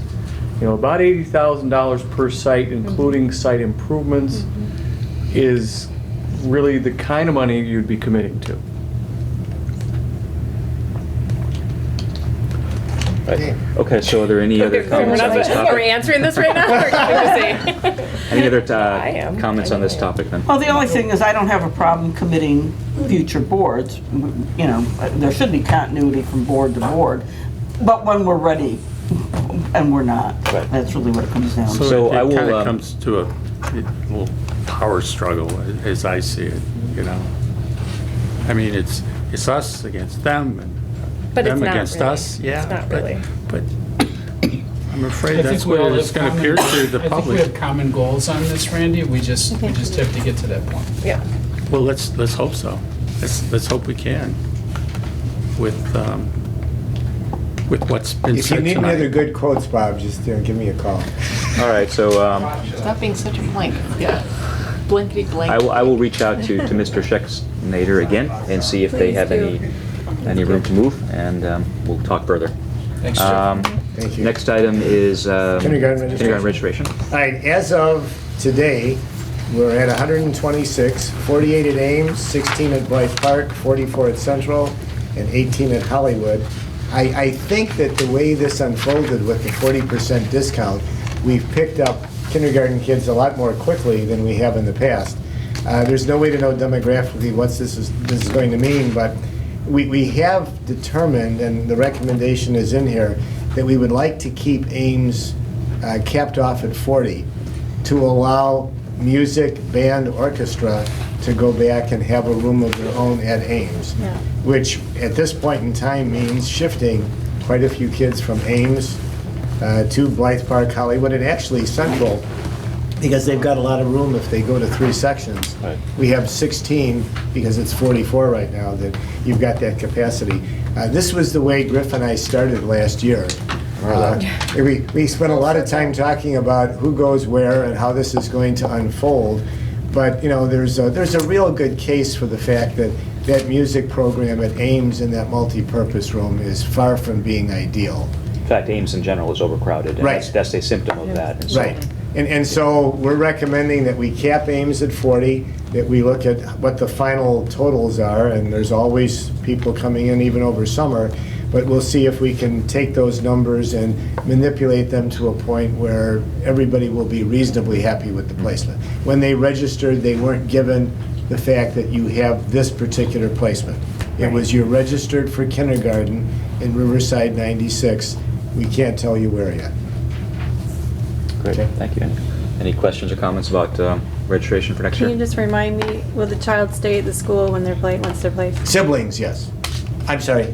Will that child remain at that school for the rest of their career? They don't necessarily have to. I think there's the They have the option of ability going back. They have the Of option going of back if there's But space. but they have to go through. Those are yearly requests that come Yeah. in. I'm sorry. I I just wanted to remind us, because I know we had talked about that last. Right. Any further questions or comments about that? Is there any public comment? If there is no public comment, then the future meeting dates are April 26th, we have a special meeting of the board at 6:30 here in Hauser. That will be our expectation workshop with Ms. Ryan Toy. Then on May 3rd, and that's a closed session, that's a closed meeting. May 3rd, we have the committee of the whole meeting at 7 p.m. here in Hauser. May 17th, we have the regular business meeting, which will be at Ames. That's a different location, at 7 p.m. The administration recommends canceling the June 7th committee of the whole meeting. I'm not going to be there. Sherry's not going to be there. I don't know.